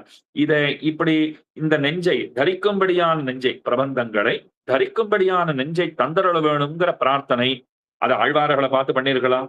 மதுரகவிகள் நாதமனிகள் போன்ற அந்தரங்கர்களான ஆச்சாரியர்கள் ஆழ்வார்கள், அவர்களை பார்த்து மதுரகவிகளை ஆழ்வார்கள் கோட்டியிலே சேர்த்துக் கொள்கிறோம். அப்ப அவரிடத்துல பண்ணிருக்கலாம், நாதமனிகளாகிற ஆச்சாரியரிடத்திலே செய்திருக்கலாம்.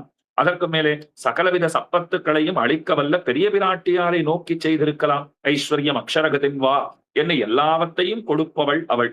கொடுப்பவள்னு சொன்னால் கொடுப்பிக்கும் அவள், பெருமானை கொண்டு தந்தருளும் அவள்னு கொண்டிருக்கிறோமே.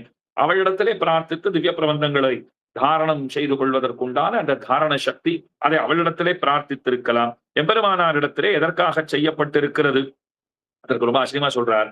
அக்காலத்தில் ஆழ்வார் அருளி செயல்கள் எல்லாம் எம்பெருமானாரிட்ட வழக்காயிருந்தன என்று இதனால் நிசந்தேகமாக அறிய கிடக்கின்றது. எம்பெருமானாருடைய அதீனமாகத்தான் 4000 திவ்ய பிரபந்தங்களும் விளங்கின. ஏதோ உடையவர்னு சொன்னால் உபய விபூதி சாம்ராஜ்யத்தை மட்டும் உடையவர் என்பது பொருளன்று. உபய பாஷா வேதங்கள், 2 பாஷைகளிலும் அமைந்திருக்கிற அந்த வேதங்கள் இருக்கின்றனவே, அந்த வேதங்களை தமக்கு அதீனமாக கொண்டவர், அதனாலும் உடையவர். ஏதோ உபய விபூதியிலே அவர் பட்டாபிஷிக்தராக, அந்த சாம்ராஜ்யத்திலே பட்டாபிஷிக்தராக இருக்கிறாருங்கிறதுனாலே மட்டும் உடையவர் அல்லர், அதனாலும் உடையவர். திவ்ய பிரபந்தங்களையும் சம்ஸ்கிருத வேதங்களையும் தமக்கு அதீனமாக கொண்டிருந்தவர் ஆனபடியால் அதனாலும் உடையவர் என்று அவர் அழைக்கப்படுகிறாருங்கிறத நினைவிலே கொள்ள வேண்டும். அதனால இந்த இடத்துல சாதிக்கிறார், எம்பெருமானார்கிட்ட வழக்காய் இருந்தன, வெகு சிரமப்பட்டு அதிகரித்து பலகால் உருச்சொல்லி தரிக்க வேண்டிய இந்த மகத்தான பிரம்ம வித்யை சுவாமி எம்பெருமானார் ஒருவரே கலியும் கடும் கண்டுகொண்மென் என்று ஆசாசித்த ஆழ்வாருடைய பரம கிருபையினாலும் ஆம் முதல்வன் இவன் என்று அனுகிரகித்த ஆளவந்தாருடைய அற்புதமான அனுகிரகாதிசயத்தினாலும் அனாயாசமாக கிரகித்து ஓரிடத்திலும் ஒரு விதமான சந்தேகமும் விஸ்மரணமும் இன்றிக்கே தரித்தருளி இருந்தார் என்பது சுஸ்பஷ்டமாக நின்னது. எபெருமானாருடைய அவதாரத்தை பொலிக பொலிக பொலிக போயித்து வல்லுயிர்ச்சாவும் நலியும் நரகமும் நைந்த நமனுக்கு இங்கு யாதொன்னுமில்லை, கலியும் கடும் கண்டுகொண்மின் கடல் வண்ணன் பூதங்கள் மண்மேல் மலிய புகுந்திசபாடி ஆடி ஒளித்தரக் கண்டோம் என்று ஏற்கனவே பவிஷ்யதாச்சாரியர் அவதரிக்கப் போகிறார். Future for teacher for the ஃபியூச்சர்னு சொல்ல வேண்டும். எம்பெருமானாரை பத்தி சொல்லணும்னால் டீச்சர் ஆஃப் த ஃபியூச்சர் இல்ல டீச்சர் ஃபார் த ஃபியூச்சர் அவர் அவதரிக்க போகிறார் அப்படின்னு முன்னமையே பவிஷ்யதாச்சாரியர் சூச்சிப்பித்தருளினார். முன்னமையே சொல்லிட்டாரு இல்லையோ? அப்ப நம்மாருடைய பரமானுகிரகம் அப்பவே எம்பெருமானாருக்கு ஏற்பட்டு விட்டது. அதே போலத்தான் ஆமுதல்வன் ஆளவந்தாரும் ரட்சித்தார். யஸ்ய பிரசாத கலையா பதிரஹா ஸ்ருணோதி பங்கு பிரதாவதி ஜபேன ச பக்தி மூகா அந்த பிரபஷ்யதி சுதம் லபதே ச வந்தியாதம் தேவமேவ வரதம் சரணம் கதோஸ்மி.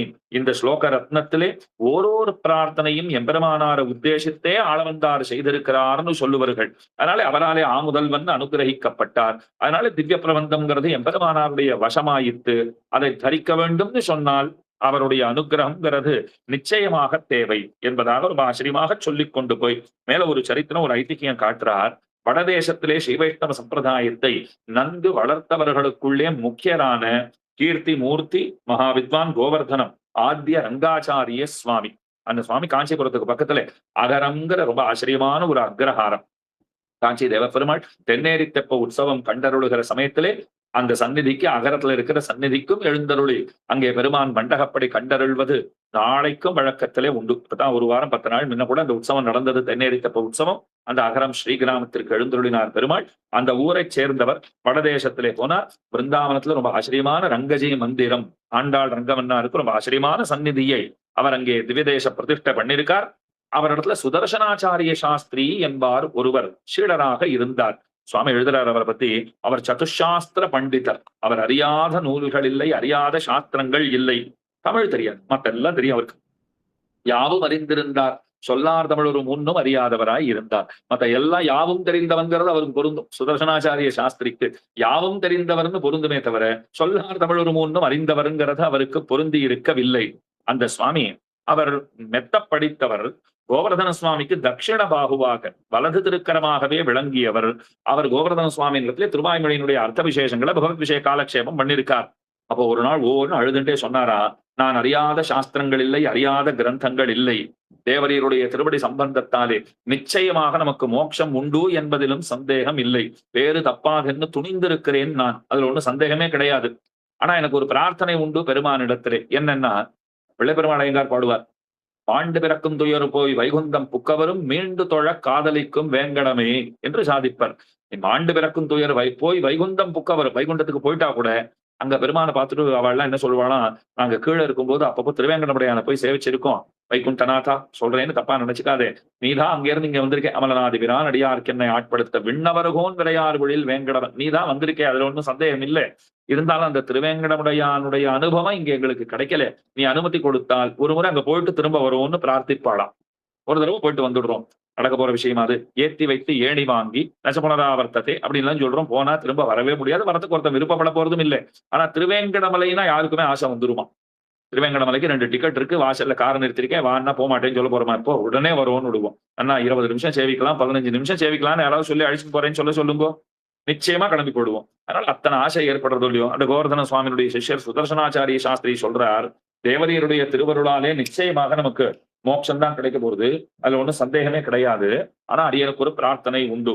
பகவான் அப்படி நமக்கு மோட்சத்தை தருவானாயின் அந்த மோட்சமும் நமக்கு வேண்டியதில்லைங்கிற, நான் வேண்டான்னு சொல்ல போறேன் அத அப்படிங்கிறார். எதனாலே? இவர் இந்த ஹனுமானுடைய கோஷ்டி, திருப்பாணாழ்வார் கோஷ்டி, தொண்டரடிப்புடி ஆழ்வார், பராசர பட்டர் இவர்களுடைய அணியில சேர விரும்புகிறாரா?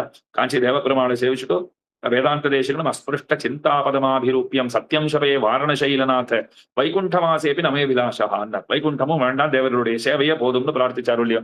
அந்த வரிசையில இவரும் சேர்றாரு போல் இருக்கு. இவர் சொன்னார், ஏன் வேண்டாம் அப்படின்னால், இல்ல ஸ்ரீமன் நாராயணா, எனக்கு நீ இப்பிறப்பில் மோட்சம் கொடுக்கலாகாதென்று உன் திருவடிகளை கெட்டியாக பிடித்துக் கொண்டு பிரார்த்திக்கிறேன். எப்படி இருக்கு பாருங்க, மோட்சம் கொடுன்னு திருவடிகளை பிடித்துக் கொண்டு பிரார்த்திப்பதை கேள்விப்பட்டிருப்போம். இவர் திருவடிகளை கெட்டியா பிடிச்சுன்னு என்ன பிரார்த்திக்கிறார்? நீ மோட்சம் கொடுக்காதேன்னு பிரார்த்திக்கிறேன். என்னை தமிழ்நாட்டிலே பிறப்பித்து எனக்கு தமிழ்நாட்டுல ஒரு பிறவியை கொடு, 4000 அத்தியாபகன் என்கிற விருதை பெறுவித்து, எனக்கு அந்த விருதை பெறுவித்து, அதுக்கு மேலே ஆழ்வாருடைய ஸ்ரீசூக்திகளை வாயார கதரும்படி பண்ணி, அப்படியே 18 ஜென்மங்கள் கொடுத்து, அழகான பிரார்த்தனை பாருங்க. ஏதோ ஒரு ஜென்மம் கொடுத்துட்டு சரி நன்னா திவ்ய பிரபந்தங்களை அதிகரித்தாயோ, அத்தியாபகன் என்ன பெயர் பெற்றாயோ, வந்து சேர என்னிடத்திலேன்னு திரும்ப கூப்பிட்டுடாதே. இப்ப திரும்பவும் திருவடிகளை கட்டியா பிடிச்சுக்கிறேன், திரும்பவும் இடத்துல பிரார்த்தனை என்னன்னா மோட்சத்தை கொடுத்துடாதே. 18 ஜென்மங்கள், 18னா 18ன்னு வச்சுக்கணும். இங்க ஏதோ 8-10 ஜென்மங்கள்னு அர்த்தம் இல்லை. அதை 18ன்னா 18ன்னு வச்சுக்கலாம். 18 போயிட்டே இருக்கு. அது 18ன்னா 100 கூட 18 தான், 200 18 தான். நீ கொடுத்துட்டே இருக்கணும்னு அவர் பிரார்த்திக்கிறார். அப்படி பல பிறவிகளை நமக்கு கொடுத்து திரும்ப திரும்ப ஆழ்வாருடைய ஸ்ரீசூக்திகளை சேவிக்கும்படியான பாக்கியத்தை நமக்கு தர வேண்டும். அது எங்க பிறக்கணும்னு ஆசைப்பட்டிருக்கார்? தாமிரபரணி தீரத்திலும், காவேரி கரையிலும், ஸ்ரீபெரும்புதூர் பிராந்தத்திலும் பிறவி எடுத்தே தீருவேன்னு அவர் சபதம் பண்ணியிருக்காருன்னு சொன்னால் இது எத்தனை ஏத்தம், எத்தனை ஏத்தம்.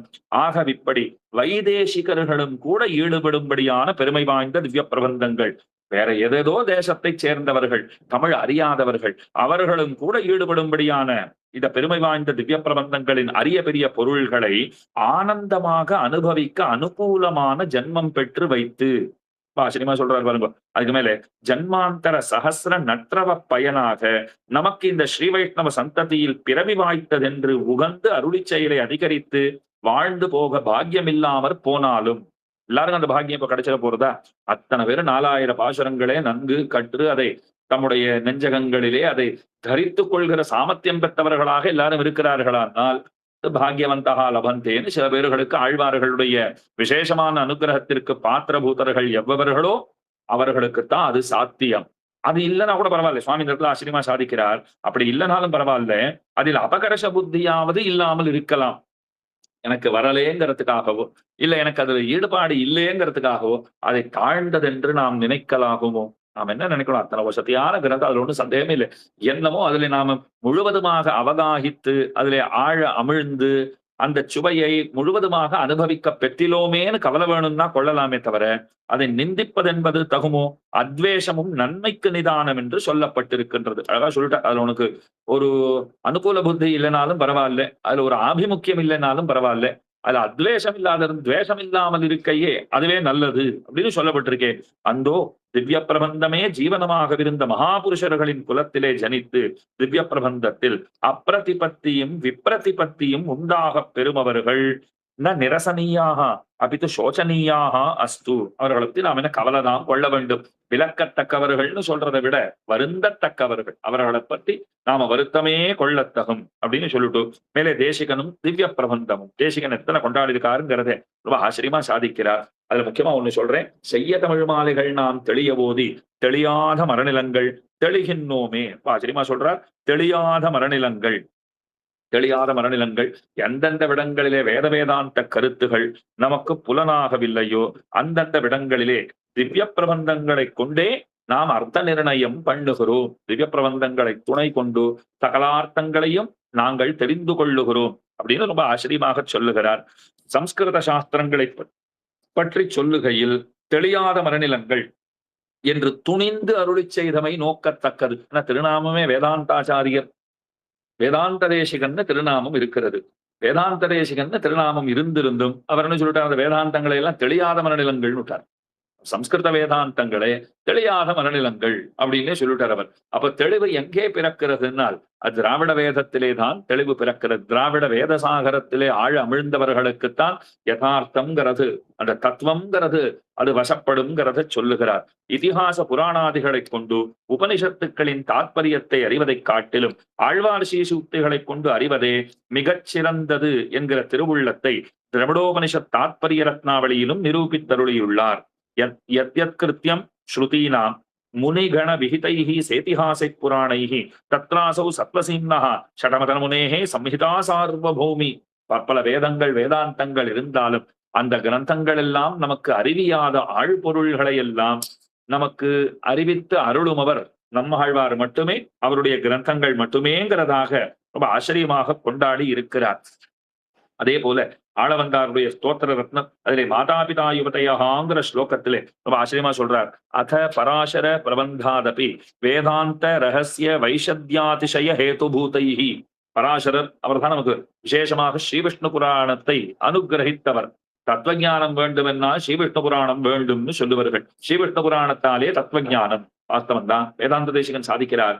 அது நமக்கு தத்துவஞானத்தை அளிக்க வல்லதாகவே இருப்பினும் கூட அந்த கிரந்தத்தை காட்டிலும் பராசர பிரபந்தாதபி வேதாந்த ரகசிய வைஷத்யாதிசய ஹேதுபூதை, வேதாந்த ரகசியத்தை நமக்கு தெள்ளினின் விளக்க வந்த ஒரு கிரந்தம் உண்டுன்னு சொன்னால் அப்பெருமை நம்மாழ்வாருடைய கிரந்தங்களுக்கே முக்கியமாக திருவாய்மொழிக்கே உண்டு என்பதாக காட்டி கொடுத்திருக்கிறார். இப்படி வேதாந்த தேசிகன் பற்பல விடங்களிலே ரொம்ப விசேஷமாக ஏற்றி இருக்கிறாருங்கிறத சொல்லிட்டு மேலே திவ்ய பிரபந்தத்தை வேதமும் வேதோப பிரம்மணங்களும் கொண்டாடி இருப்பது அப்படிங்கிறத பற்பல பிரமாணங்களை கொண்டு சொல்லுகிறார். முக்கியமா சஹசிர பரமாதேவி சதமூலா சதாங்குரா சர்வம் ஹரதுமே பாபம் துர்வா துஸ்வப்ன நாசினிங்கிற வாக்கியத்தை எடுத்துக்கொண்டு வேத வாக்கியத்தை கொண்டு தைத்திரியோபனிஷத்தினுடைய வாக்கியத்தை எடுத்துக்கொண்டு ரொம்ப ஆச்சரியமா தெரிவிக்கிறார். சஹசிர பரமா சஹசிரம் பரமம் யஸ்யாம் சா சஹசிர பரமா. இத்தமிழ் வேதமானது 1000 பாசுரத்தை முக்கியமாக கொண்டது. இது தமிழ் வேதத்தை தான் அந்த வாக்கியம் சொல்லுகிறதுங்கிறத அங்கே மூதலிக்கிறார். சதமூலா 100 பாசுரங்களை மூலமாக கொண்டிருக்கும் மாறன் விண்ணப்பம் செய்த சொல்லார் தொடையல் இந்நூறும் வல்லார் எழுந்தார் பிறப்பாம்னு திருவிருத்தத்தினுடைய ஈற்று பாசுரத்திலே அனுசந்திக்கிறோமே. அதனால திருவிருத்தன் 100 பாசுரமே திருவாய்மொழி 1000 விரிந்ததுங்கிற ஆச்சாரிய ஹிருதய நிர்வாகத்தை அனுசரித்து ரொம்ப ஆச்சரியமா இந்த இடத்துல அர்த்த நிர்ணயம் செய்கிறார். ஆக வேதாந்த கருத்துக்களை கொண்டும் சொல்றார். முக்கியமா இது 7வது காண்டத்துல 5வது பிரஷ்னத்திலே வேதேபியஸ்வாஹா என்ற உடனே காதாபியஸ்வாஹா என்று ஓதி கிடக்கிறது. அழகா இந்த இடத்துல காட்டுறாரு பாருங்க. வேதேபியஸ்வாஹான்னு சொல்லப்பட்ட உடனே அதற்கு மேல இருக்கிறது பாருங்க, காதாபியஸ்வாஹா என்று ஓதி கிடக்கிறது.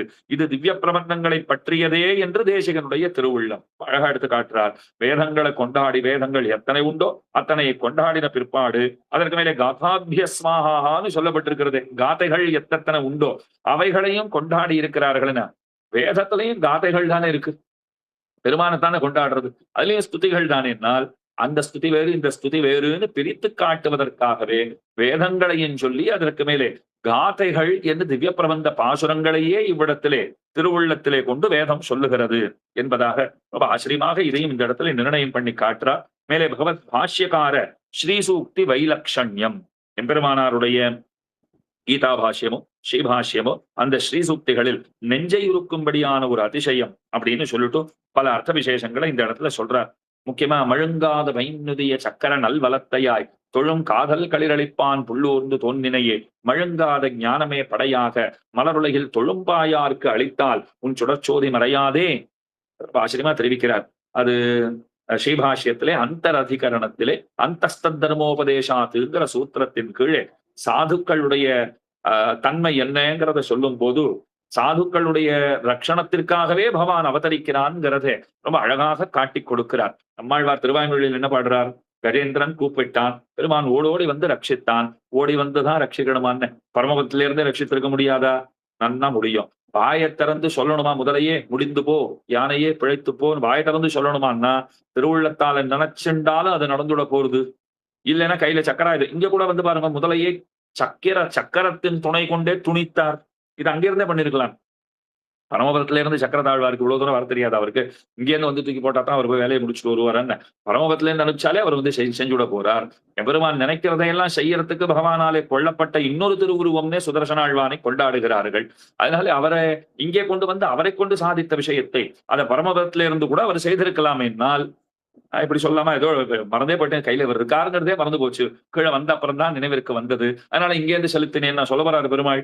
அப்பதான் ஆழ்வார் சொல்றார், நீ அங்கிருந்தே ரட்சித்திருப்பாயாகில் அது ரக்ஷணம்னே சொல்ல போகாதுன்னுட்டார். ஏன்னா ரக்ஷணம்னா என்ன? அந்த பக்தனுடைய திருவுள்ளத்திலே என்ன கிடக்கிறதுன்னு ஆராய்ந்தறிந்து அதை செய்ய வேண்டும் அல்லவா? கஜேந்திரன் என்ன சொல்றான்? பெருமானே உன்னை அழைத்தது உண்மை, ஆனா ஏதோ பிராணம் போறதுங்கிறதுக்காக கூப்பிட்டேனா? கிடையாது. உனக்கென்று பறித்து வைத்திருக்கிற இந்த மலரை உன்னுடைய திருவடிகளிலே நான் சமர்ப்பிக்காமலேயே போய்விடுவேனோன்னு அச்சம் கொண்டேன், அதன் காரணமாக அழைத்தேன்கிறான். அப்ப அதை ஸ்வீகரிக்கணுங்கிறதுக்காக ஓடி வரணும்னால் சாது பரித்ராணம்னு சொன்னால் சாதுக்களுக்கு தரிசனம் தந்தருள்வது, அதுதான் சாது பரித்ராணம். அதை எம்பெருமானார் அந்த அந்தஸ்த தர்மோபதேசாத்துங்கிற இடத்துல ரொம்ப விசேஷமாக காட்டி அருளுகிறார். அதற்கு மூலம் இந்த அர்த்தத்தை அவர் எங்கிருந்து பிடித்தார்னு சொன்னால் மழுங்காத வைநுதிய சக்கரநல் வளத்தையாய்ங்கிற இந்த பாசுரத்தை கொண்டுதான் ரொம்ப ஆச்சரியமாக இந்த அர்த்தத்தை அவர் காட்டி இருக்கிறார். என அதையும் ரொம்ப அழகாக இவ்விடத்திலே மூதலிக்கிறார். மேலே அது ஸ்ரீரங்க கத்தியமாகட்டும், கிரீட்ட மகுட சூடாவதம் சங்கிற ஸ்ரீசூக்தி ஆகட்டும், இதற்கெல்லாம் மூலமாக இருப்பது நிச்சயமாக ஆழ்வாருடைய அருளி செயலேங்கிறதையும் அதையும் நன்கு நிரூபித்துக் கொண்டு வருமவர் அருளிச் செயலை அடி ஒற்றிய சதுர்விதாதிகாரி விவரணம். இது நிச்சயமா தெரிஞ்சுக்க வேண்டிய ஒரு விஷயம்னு கருதுகிறேன் அடியன். இது ஒன்றுதான் தெரிந்து கொள்ள வேண்டிய விஷயம்ங்கிறது அர்த்தம் இல்லை. இந்த கிரந்தமே முழுவதுமாக அறிந்து கொள்ள வேண்டிய கிரந்தம் தான். இருந்தாலும் ஒரு பான சோத்துக்கு ஒரு சோறு பதம்னு சொல்லுமா போலே இதை ஒன்றை தெரிந்து கொண்டோம்னு சொன்னால் மற்ற இடங்களிலே எங்கனம் அவர் நிர்வகித்திருக்கிறாருங்கிறது நமக்கு புலனாகும். கீதையிலே 7:16 சதுர்விதா பஜந்தேமாம் என்கிற ஸ்லோகத்தில் ஆர்த்தகா, ஜிக்ஞாசு, அர்த்தார்த்தி, ஞானி அப்படின்னு 4 வகை அதிகாரிகள் கூறப்படுகிறார்கள்.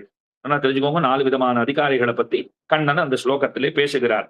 அந்த 4 வகை அதிகாரிகள் எவ்வவர்கள்? அந்த சங்கராச்சாரியர் தமது பாஷ்யத்தில் ஆர்த்தகா தஸ்கர வியாகிர ரோகாதினா அபிபூதகா அப்படின்னார். ஆபன்னகா அதாவது அபிபூதகா, ஆபன்னகா ஜிக்ஞாசுஹு பகவத் தத்துவம் ஞாதுமிச்சதி யஹ, அர்த்தார்த்தி தனகாமஹா, ஞானி விஷ்ணோஹோ தத்துவவித்து. அதாவது ஆர்த்தன்னா யாருன்னா தஸ்கர வியாகிர ரோகாதினா அபிபூதகா ஆபன்னகா. தஸ்கர வியாகிர ரோகாதினா ஏதோ திருட்டு, சிங்கம், புலி போன்றவற்றாலே ஏற்படுகின்ற ஆபத்து, அதற்கு மேலே வியாதிகள், இதனாலே பீடிக்கப்பட்டவர்கள், பீடித்தர்களாக இருக்கக்கூடியவர்கள், அவர்கள் தான் ஆர்த்தர்கள் அப்படின்னு. ஆர்த்த சப்தத்துக்கு சங்கராச்சாரியர் என்ன அர்த்தம் பண்ணியிருக்கார்? திருடர்களாலே, மிருகங்களாலே, அதற்கு மேலே வியாதிகளாலே எவ்வவர்கள் பீடித்தர்களோ அவர்கள் அப்படின்னு. ஜிக்ஞாசு பகவத் தத்துவம் ஞாதுமிச்சதி யஹா, பகவத் தத்துவத்தை அறிந்து கொள்ள வேண்டும் என்கிற ஆசை இருக்கிறவன் அவன் ஜிக்ஞாசு. அர்த்தார்த்தி தனகாமக, அர்த்தார்த்தினா பணம் காசு ஆசைப்படுறவன் தனகாமக. ஞானி விஷ்ணோஹோ தத்துவவித்து, விஷ்ணுவை உள்ளபடி அறிந்தவன் அப்படிங்கிறா போல அவர் சொல்லிட்டார். விஷ்ணு தத்துவம் அறிந்தவனை ஞானி என்னும் விவரித்திருக்கின்றார். ஆனா எம்பெருமானார் பாஷ்யக்காரரான சுவாமி எம்பெருமானார் பிரஷ்டைஸ்வரிய காமனை ஆர்த்தன் என்னும், தொலைய பெற்ற செல்வம் அவனை ஆர்த்தன்னு சொன்னார். அபூர்வ ஐஸ்வர்ய காமனை, புதிதாக செல்வத்தை வேண்டுகிறவன் அவனை அர்த்தார்த்தி என்னும், கைவல்ய காமனை ஜிக்ஞாசு என்னும், ஸ்வஸ்வரூபம் உணர்ந்தவனை ஞானி என்னும் விவரித்து அருளுகிறார். சங்கராச்சாரியருடைய பாஷ்யத்திற்கும் எம்பெருமானாருடைய ஸ்ரீசூக்திகளுக்கும் இந்த நெடுவாசி ஸ்ரோதாக்களுக்கு நிச்சயம் புரிஞ்சுடும். அவர் அந்த 4 வகை அதிகாரிகளுக்கு அர்த்தமே வேற வேற சொல்றார். இவர் 4 வகை அதிகாரிகளுக்கு வெவ்வேறு அர்த்தங்களை சொல்றார். ஏன் இவர் இங்கனம் அருளி செய்கிறார் அப்படின்னால், அவர் சொல்றார், நமது எம்பெருமானார் பிரஷ்டைஸ்வரிய காமனை ஆர்த்தன் என்னும், அபூர்வைஸ்வரிய காமனை அர்த்தார்த்தி என்னும், கைவல்ய காமனை ஜிக்ஞாசு என்னும், ஸ்வஸ்வரூபம் உணர்ந்தவனை ஞானி என்னும் விவரித்து அருளுகிறார். இவற்றுள் எந்த விவரணத்தில் பொருத்தம் உள்ளதென்பதை பற்றி நாம் இங்கே விமர்சிக்க விரும்பவில்லை. இது ஏதோ அத்வைத பாஷ்யத்துக்கும் எம்பெருமானாருடைய பாஷ்யத்துக்கும் ஏதோ அங்க இருக்கிற முரண்களை சொல்ல வந்ததாக இவ்விடத்திலே கருத வேண்டாம். அவர் சொல்றார், இந்த விலட்சணமான விவரணத்தை நம்முடைய சுவாமி அருளி செய்ததற்கு மூலம் என்ன, அதைத்தான் விமர்சிக்க வேண்டும். திருப்பல்லாண்டிலே வாழாட்பட்டு நின்னீருள்ளீரேல் என்கிற பாசுரத்தினாலே ஞானிகளை அழைத்தும், ஆழ்வார் பல்லாண்டு பாடுறார். அப்படி பல்லாண்டு பாடும்போது தாம் தனித்திருந்து பல்லாண்டு பாடுவதை காட்டிலும் பல அன்பர்களை அடியவர்களை சேர்த்து கொண்டு பல்லாண்டு பாட வேண்டும் என்கிற பெரு விருப்பம் கிளர்ந்தெழ அவர் நானாவிதமான அதிகாரிகளை அழைக்கிறார். அதில் ஞானிகளையும் அழைக்கிறார், கைவல்யார்த்திகளை அழைக்கிறார். அதே போல இழந்த செல்வத்தை விரும்புகிறவர்கள், புதிதாக செல்வத்தை ஆசைப்படுகிறவர்கள், அந்த வகுப்பினர்களையும் அழைக்கிறார். இப்படி பல பேரையும் அழைத்து கொண்டு பாடுவது. அதை எப்படி சொல்லுகிறார்? வாழாட்பட்டு நின்னீருள்ளீரேல் அந்த பாசுரத்துல ஞானிகளை கூப்பிடுறார். 7 நிலத்தில் இடுவதன் முன்னம் அதுல கைவல்யார்த்திகள், ஆத்மானுபவத்தை வேண்டுகிறவர்கள், விரும்புகிறவர்கள், அவர்களை அழைக்கிறார். அண்டக்குலத்துக்கு அதிபதியின்ற பாசுரம் அபூர்வைஸ்வரிய காமர்கள், பிரஷ்டைஸ்வரிய காமர்களை அவர்களை அழைத்து உபதேசம் தந்தருளி இருக்கிறார். அந்த பூர்வாச்சாரிய வியாக்கியானங்களும் மூதலிக்கின்றன. ஏதோ ஆழ்வார் இப்படி இப்படி கூட்டார், நாம இஷ்டத்துக்கு சொன்னோம்னுட்டா இல்ல, பற்பல பிரமாணங்களை காண்பித்து பூர்வாச்சாரியர்கள், பெரியவாச்சான் பிள்ளை போன்ற மகனியர்கள் ரொம்ப ஆச்சரியமா பெரியாழ்வாருடைய திருவுள்ளம் என்ன, அவர் யார் யாரை கூப்பிடுறாருங்கிறத ரொம்ப அழகாக நமக்கு காட்டி தந்திருக்கிறார்கள். அது சொல்றார், இந்த திருப்பல்லாண்டு விஷயங்களே ஆழ்வாருடைய திருவுள்ளத்திலே ஓடுகின்ற விஷயங்களை தம்முடைய திருவுள்ளத்திலே கொண்டுதான் இந்த கீதா பாஷ்யத்திலே சதுர்விதா பஜந்தேமாங்கிற ஸ்லோகத்திற்கு உரை இயற்றும் போது அவர் முக்கியமா உருநாயகமாகிற நம்மாழ்வாருடைய திருவாய்மொழியிலும் இந்த 4 வகை அதிகாரிகள் சொல்லப்பட்டிருப்பதையும் திருவுள்ளத்திலே கொண்டு 4 விதமான பக்தர்களை சொல்லும் போது இப்படி 4 விதமான அதிகாரிகள் என்னை இவர்களை பட்டியலிட்டு காண்பித்தது. யார் யார சொல்லியிருக்கார்? அபூர்வைஸ்வரிய காமர்கள், பிரஷ்டைஸ்வரிய காமர்கள், அதற்கு மேல கைவல்யார்த்திகள், ஞானி அப்படின்னு எப்படி சொன்னார்னால் திவ்ய பிரபந்தங்களின் துணை கொண்டே இதையும் இவ்விடத்திலே அவர் சாதித்திருக்கிறார்னு காட்டுகிறார். அதுக்கு மேலே ஸ்ரீபாஷ்யத்தினுடைய உபக்கிரம உபசம்ஹாரங்களிலே எங்கனம் திவ்ய பிரபந்தங்களினுடைய ஏத்தங்கள் உணர்த்தப்படுகிறது அப்படிங்கிறதையும் பறக்க சொல்லி இருக்கிறார். ஆச்சரியமா வினத விவித பூதம் விராத ரக்ஷை கதீக்ஷேங்கிற இடத்துல அந்த விராத சப்தத்தை அவர் நிரூபிக்கும் போது ரொம்ப ஆச்சரியமா திருவாய்மொழியில் இருந்துதான் இந்த அர்த்தத்தையே அவர் கொண்டிருக்கிறாருங்கிறத நிரூபித்திருக்கிற அழகு இருக்கிறதே, அது வாஜாம கோச்சரம். நிச்சயமா சொல்லணும்னா நம்முடைய சுவாமி ஸ்ரீ வைஷ்ணவ மகாநிதியின் கொண்டாடப்படுபவரான நம்முடைய புத்தூர் சுவாமி பாலாஜி சுவாமி, இந்த காலத்துல புத்தூர் சுவாமி தேவரீர் தான் சொல்லணும். அதனால புத்தூர் சுவாமி அந்த நாளிலே சுதர்சனர் சுவாமி கீர்த்திமூர்த்தியா எழுந்தருள் இருக்கிற சுதர்சனர் புத்தூர் சுவாமி ஜெகத் பிரசித்தர். அவருடைய திருவடி நிழலிலே ஒதுங்கி அவரிடத்திலே சகலார்த்தங்களையும் கிரகித்து அவருடைய பரமானுகிரகத்தை கிரகித்து முக்கியமாக அவருடைய நிருகேதுகமான அந்த கிருபையை தேவரீர் லபிக்க பெற்றவராக விளங்குகிறீர். தேவரீர் தொடக்கத்திலே ரொம்ப ஆச்சரியமா காட்சி. இந்த கிரந்தம் 1 மாத காலம் இருந்து அனுபவிக்க வேண்டிய கிரந்தம். ரொம்ப ஆச்சரியமாக இதை பத்தி தேவரீர் அருளி செய்தது. அதனாலே இந்த இடத்துல பல அர்த்தங்களை ஸ்ரீபாஷ்யத்தினுடைய உபக்கிரம உபசம்ஹாரங்களிலே திருவாய்மொழியின் துணை கொண்டும் ஏனைய திவ்ய பிரபந்தங்களின் துணை கொண்டுமே சுவாமி அந்த அர்த்தங்களை எல்லாம் சாதித்திருக்கிறாருங்கிறத முக்கியமா சாங்கர பாஷ்யத்திலே சொல்லப்படாத விஷயங்கள் இன்னும் ரசமா சொல்லியிருக்கலாம் போல் இருக்கே. எம்பெருமானார் ரொம்ப ரசமா சொல்லியிருக்காரு. எப்படின்னால், ஐயோ அவருக்கு திவ்ய பிரபந்தத்திலே அபினிவேசம் இல்லை, அதுல அவருக்கு அன்வயம் இல்லை, அதனால அது ரசமாக அது விளங்கவில்லை. இவருக்கு திவ்ய பிரபந்தங்களிலே அன்வயம் ஏற்பட்டிருந்தது, அந்த பாக்கியம் இவருக்கு கிடைத்திருந்தது. அதனால ரொம்ப ஆச்சரியமான அர்த்தங்களை சொல்லி இருக்கிறாருங்கிறதையும் நிரூபித்திருக்கிறார். அதற்கும் மேலே சரணாகதி கத்தியத்திலே அருமையான விஷயம் ஒன்றுன்னு ஒரு தலைப்பு, துஷ்யந்திச்ச ரமந்திச்ச, அதையும் திவ்ய பிரபந்தங்களின் ஏற்றத்தை கொண்டு கடைசியா முடிவாக ஒரு விஷயம் சொல்லி அடியேன் நிறைவு செய்கிறேன். நித்திய கிரந்தத்திலே நிதியான சூக்தி ஒன்று அப்படின்னு சாதிக்கிறார். நித்திய கிரந்தம் தினப்படி நாம திருவாராதனத்தை எப்படி செய்யணுங்கிறத நமக்கு சொல்லிக் கொடுக்க எம்பெருமானார் அருளி செய்திருக்கிற கிரந்தம். அந்த கிரந்தத்திலே திவ்ய பிரபந்தங்களை பாட வேண்டும்னு ஸ்பஷ்டமாக எம்பெருமானார் சொல்லலை. சில பேர் இப்படி ஒரு கேள்வி கேட்டா, சரி எம்பெருமானாருக்கு தமிழ் தெரியும்னு ஒத்துக்கிறோம் சுவாமி, அவர் திவ்ய பிரபந்தங்களை ஆதரித்திருக்கிறார்னு நாங்கள் ஒப்புக்கொள்கிறோம். ஆனா சீடர்களுக்கு அவர் உபதேசிக்கிற காலத்திலே திருவாராதனம் பண்ணுங்கன்னு சொன்னார். எப்படி பண்ணணும்னு கேட்டா சொல்லித்தரேன்னு அது ரொம்ப விபுலமாக சொல்லி கொடுத்திருக்கிறார். அதுல இடையில திவ்ய பிரபந்தானுசந்தானம்னு உண்டே. தினப்படி ஒரு முன்னாடி பின்னாடியாவது பண்ணிடுறது இல்லையா, வச்சுருக்கோம் இல்லையா. முதல்ல மந்திராசனம்னு கூப்பிடுறோம், பெருமானை அழைக்கிறோம். அதுக்கு மேலே ஸ்நானாசனம், அலங்காராசனம், மந்திர புஷ்பம் ஆச்சுன்னு சொன்னால் அதுக்கு மேல திவ்ய பிரபந்தங்களை ஓதிவிட்டு இந்த சாப்பாட்டை போட்டுட்டு தான் மேல அவனுக்கு அந்த சாப்பாடு. குழந்தைகள் தலைக்கு ஆயிட்டு இருக்கும் போதே பசிக்கிறது பசிக்கிறதுன்னு சொல்லிட்டு இருந்ததுன்னா, அம்மா ஏதோ இது உனக்கு எதனா அப்புச்சு கொடுக்குறேன்னு சொல்லிட்டு உள்ளுக்குள்ள இருந்து எதையாவது ஒன்று இதை சாப்பிட்டு அதுக்குள்ள தலிகை ஆயிடுன்ற அளவு இல்லையோ.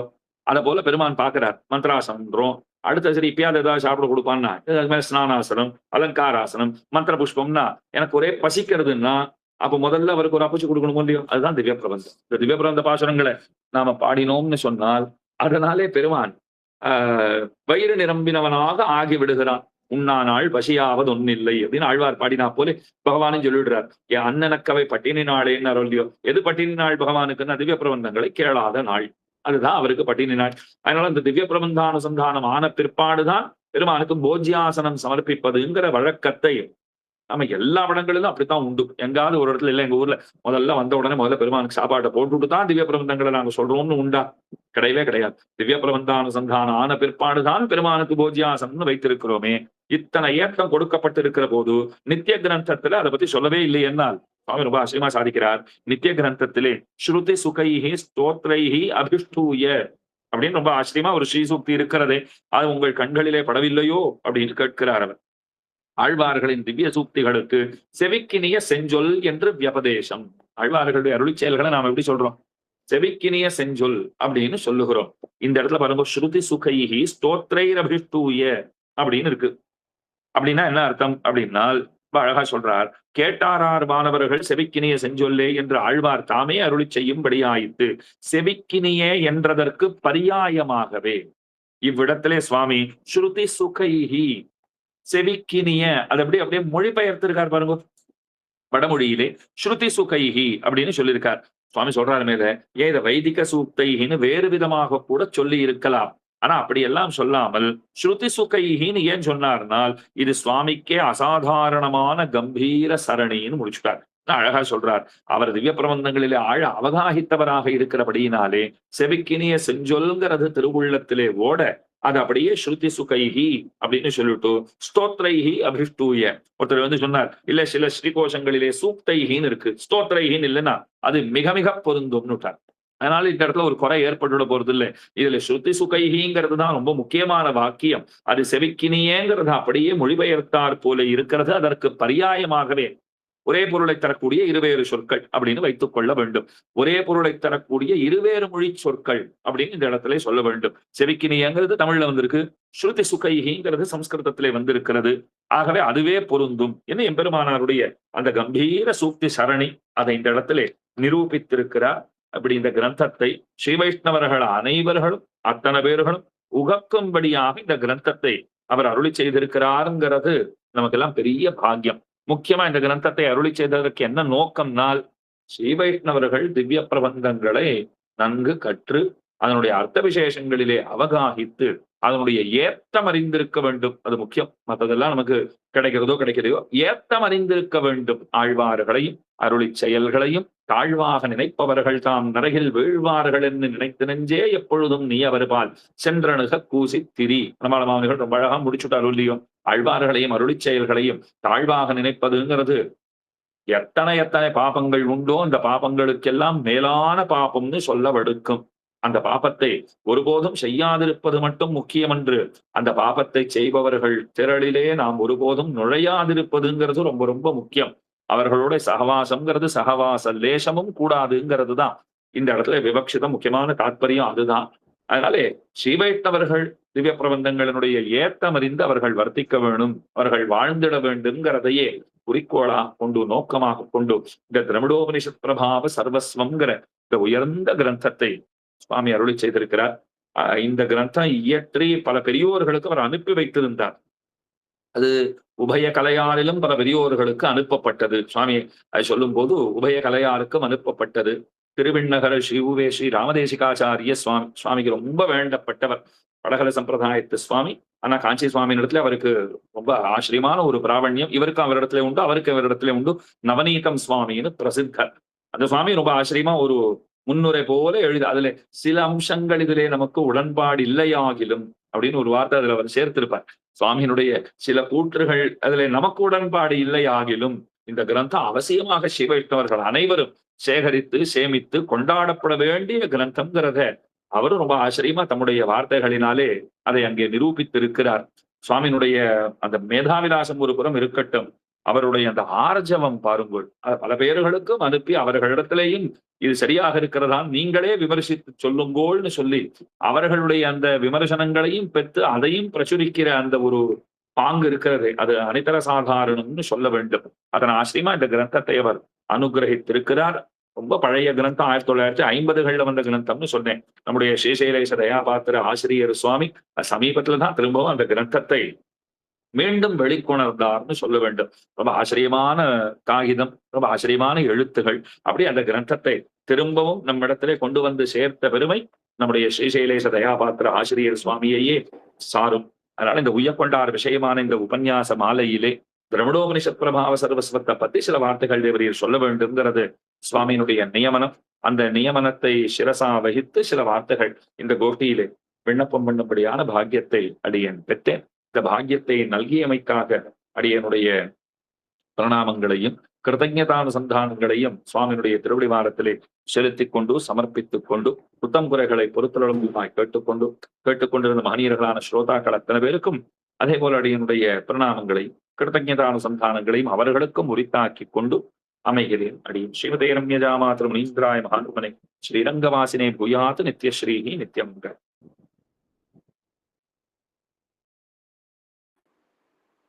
சுவாமிக்கு அடியங்களுடைய கிருத்தஜதைகளை பிரணாம புரஸ்தரமாக தெரிவித்துக் கொள்கிறேன். சுவாமி அத்தியாச்சரியமாக இந்த திரவிடோபனிஷத் பிரபாவ சர்வஸ்வம் என்கிற கிரந்தத்திலே பறக்க சொல்லப்பட்டுள்ள விஷயங்களை அப்படி சுருக்கி நமக்காக கொடுத்துள்ளினார். சுவாமி சொன்ன விஷயங்கள்ல தொடக்கத்தை ரொம்ப அழகாக பல விஷயங்கள் சாதிச்சார். அதிலே அடிய நினைவுக்கு வருவினவற்றை மட்டும் தெரிவிக்கிறேன். பூசுரராஜனான பாசுரராஜன் தெரிவித்தார். மறை என்பதற்கு ரொம்ப அழகான ஒரு வேதமானது மறையாய நால் வேதத்துள் நின்ன என்கிற இடத்துல மற்ற பேருக்கு மறைக்க நமக்கும் கூட மறைத்து விட்டது, அனுகூலர்களுக்கும் கூட அர்த்தத்தை மறைத்து விட்டதுங்கிறதுக்கு ஒரு திட்டாந்தம் சுவாமி அழகான ஒரு கதை சொன்னார். உண்மையிலே அது ரொம்ப நல்லா இருந்தது. அந்த இது கேட்கறதுக்கு தாயார் தின்பண்டத்தை எல்லா குழந்தைகளுக்கும் கிடைக்கணுங்கிறதுக்காக மறைச்சு வச்சா கடைசியில அவளே மறந்து போயிட்டா. கடைசியில அதனுடைய கடைசி பிள்ளைக்கு கிடைக்காத போயிடுச்சு, அது போல ஆயிடுச்சுன்னு ரொம்ப அழகாக சொன்னார். இந்த விஷயத்துல, அதாவது திரவிடோபனிஷத் பிரபா சர்வஸ்வங்கிற இந்த கிரந்தத்திலே பற்பல விஷயங்கள் சொல்லப்பட்டிருந்தாலும் அதை அப்படி சுருக்கி காட்டினார் சுவாமி. முதல் விஷயத்திலே எய்ந்த பெருங்கீர்த்தி என்கிற தனிநிலையும் எங்கள் கதியேங்கிற தனிநிலையும் திருவாய்மொழியும் திருமொழியும் தரித்து கொள்ளும்படியான சாமர்த்தியத்தை தரவேணும் என்று எம்பெருமானாரை பிரார்த்தித்தார். அப்படி எம்பெருமானாருக்கு இவை வசப்பட்டிருந்தன. ஆயினாரே எம்பெருமானார் திவ்ய பிரபந்தத்திற்கு புறம்பானவர் அல்லர், அவர் எதிரேயே அவகாகித்திருந்தவர்னு முதல் விஷயத்தை தெரிவித்து, மேலே வேறு தேசங்களிலே பிறந்தவர்களும் கூட சுதர்சன ஆச்சாரிய சுவாமி என்பவர் ஆத்திய கோவர்தன ரங்காச்சாரியனுடைய திருவடிகளை ஆசிரித்திருந்த அவர் இந்த தமிழ்நாட்டிலே பிறந்து அருளிச்செயலை அதிகரித்து 18 பிறவிகள் என்பது சுவாமி ரொம்ப 3-4 விதமா அர்த்தம் காட்டினார். அப்படியாக இந்த அருளிச்செயல் அனுசந்திக்கணும் ஆசைப்பட்டார்கள். மேலே வேதாந்த ஆச்சாரியரை பற்றி தெரிவிக்கிற பொழுது அவருக்கு திருநாமே வேதாந்த ஆசிரியர், ஆனால் அவர் தெளியாத மறைநிலம் சொல்லிட்டாரு. அப்படி இந்த சீய தமிழ் மாலைகள்லாம் தெளிய போது தெளியாத மறைநிலங்கள் தெளிகின்றோமே இதைதான் கொண்டாடி இருக்கிறார்னு காட்டினார். அதற்கு அடுத்த சீர்ஷகத்திலே உள்ள ஒரு விஷயத்தை எடுத்துக்கொண்டு சரஸ்வ பரமாதேவிங்கிற வேத வாக்கியமானது திருவிருத்தம் தான் திருவாய்மொழி ஆயிற்று என்பதை காட்டுகின்றதுன்னு தெரிவித்தார். மேலே யஜுர்வேதத்திலே ஒரு இடத்துல 5வது காண்டம் 7வது வருஷத்தை நினைக்கிறேன், அவ்விடத்திலே சொல்லப்பட்டிருக்கு வேதேபியஸ்வாகா உடனே காதாபியஸ்வாகான்னு வேத சம்ஸ்கிருத வேதத்தையும் எடுத்தார் போல தமிழ் வேதத்தையும் எடுத்திருக்கிறது என்று தெரிவித்தார். மழுங்காத வைநதியை சக்கரநல் வளத்தையா என்கிற அந்த பாசுரத்தை கொண்டுதான் அந்தஸ்த தர்மோபதேசாதுங்கிற சூத்திரத்தை சுவாமி பெருமானார் நிர்வகித்தார்னு சுவாமி காட்டியுள்ளார்.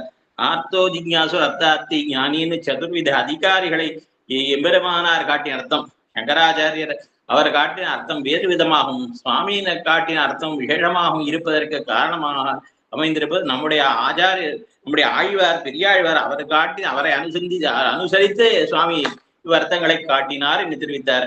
மேலே விராத சப்தத்திலே சுவாமி காட்டியுடைய சிறப்புகளை எடுத்துரைத்து நித்திய கிரந்தத்திலே சொல்லப்பட்டுள்ளான ஸ்ருதி சுகைஹி ஸ்தோத்திரைஹி அபிஷ்டூயா என்ன காது செவிக்கினே செஞ்சொல் அப்படிப்பட்ட கேட்டு ஆறார் வானவர்கள் இந்த நித்திசூரியர்கள் எல்லாம் அவர்கள் கேட்டு திருப்தி பெறாத மேலும் சொல்லாய் சீமானேன்னு கேட்கும்படியான அந்த பாசுரம்னா அது ஆழ்வாருடைய அருளிச்செயல் தான் என்பதை பெருமானா சூச்சிப்பித்திருக்கிறார். என்ன சுவாமிக்கு இந்த அருளிச்செயலில் இருந்த ஈடுபாட்டை காட்டி இந்த அருளிச்செயலுடைய முக்கியத்துவத்தை எடுத்து சொல்லி ரொம்ப அற்புதமாக ஒரு கரும்பை அதுவே கரும்பு தான் சுவையாக இருக்கக்கூடிய கிரந்தம், அதை பிழிந்து நமக்கு சாராக கொடுத்த சுவாமிக்கு அடி உங்களுடைய கிருத்தங்களை பிரணாம புரஸ்தரமாக மீண்டும் தெரிவித்துக் கொள்கிறேன். நாளை தினம் இதே நேரத்திலே 6 மணிக்கு உபன்யாசம் உண்டு என்று தெரிவித்துக் கொள்ள அனைவரும் அன்வைக்குமாறு பிரார்த்தித்து அமைகிறேன். தன்யோஸ்மி அனைத்து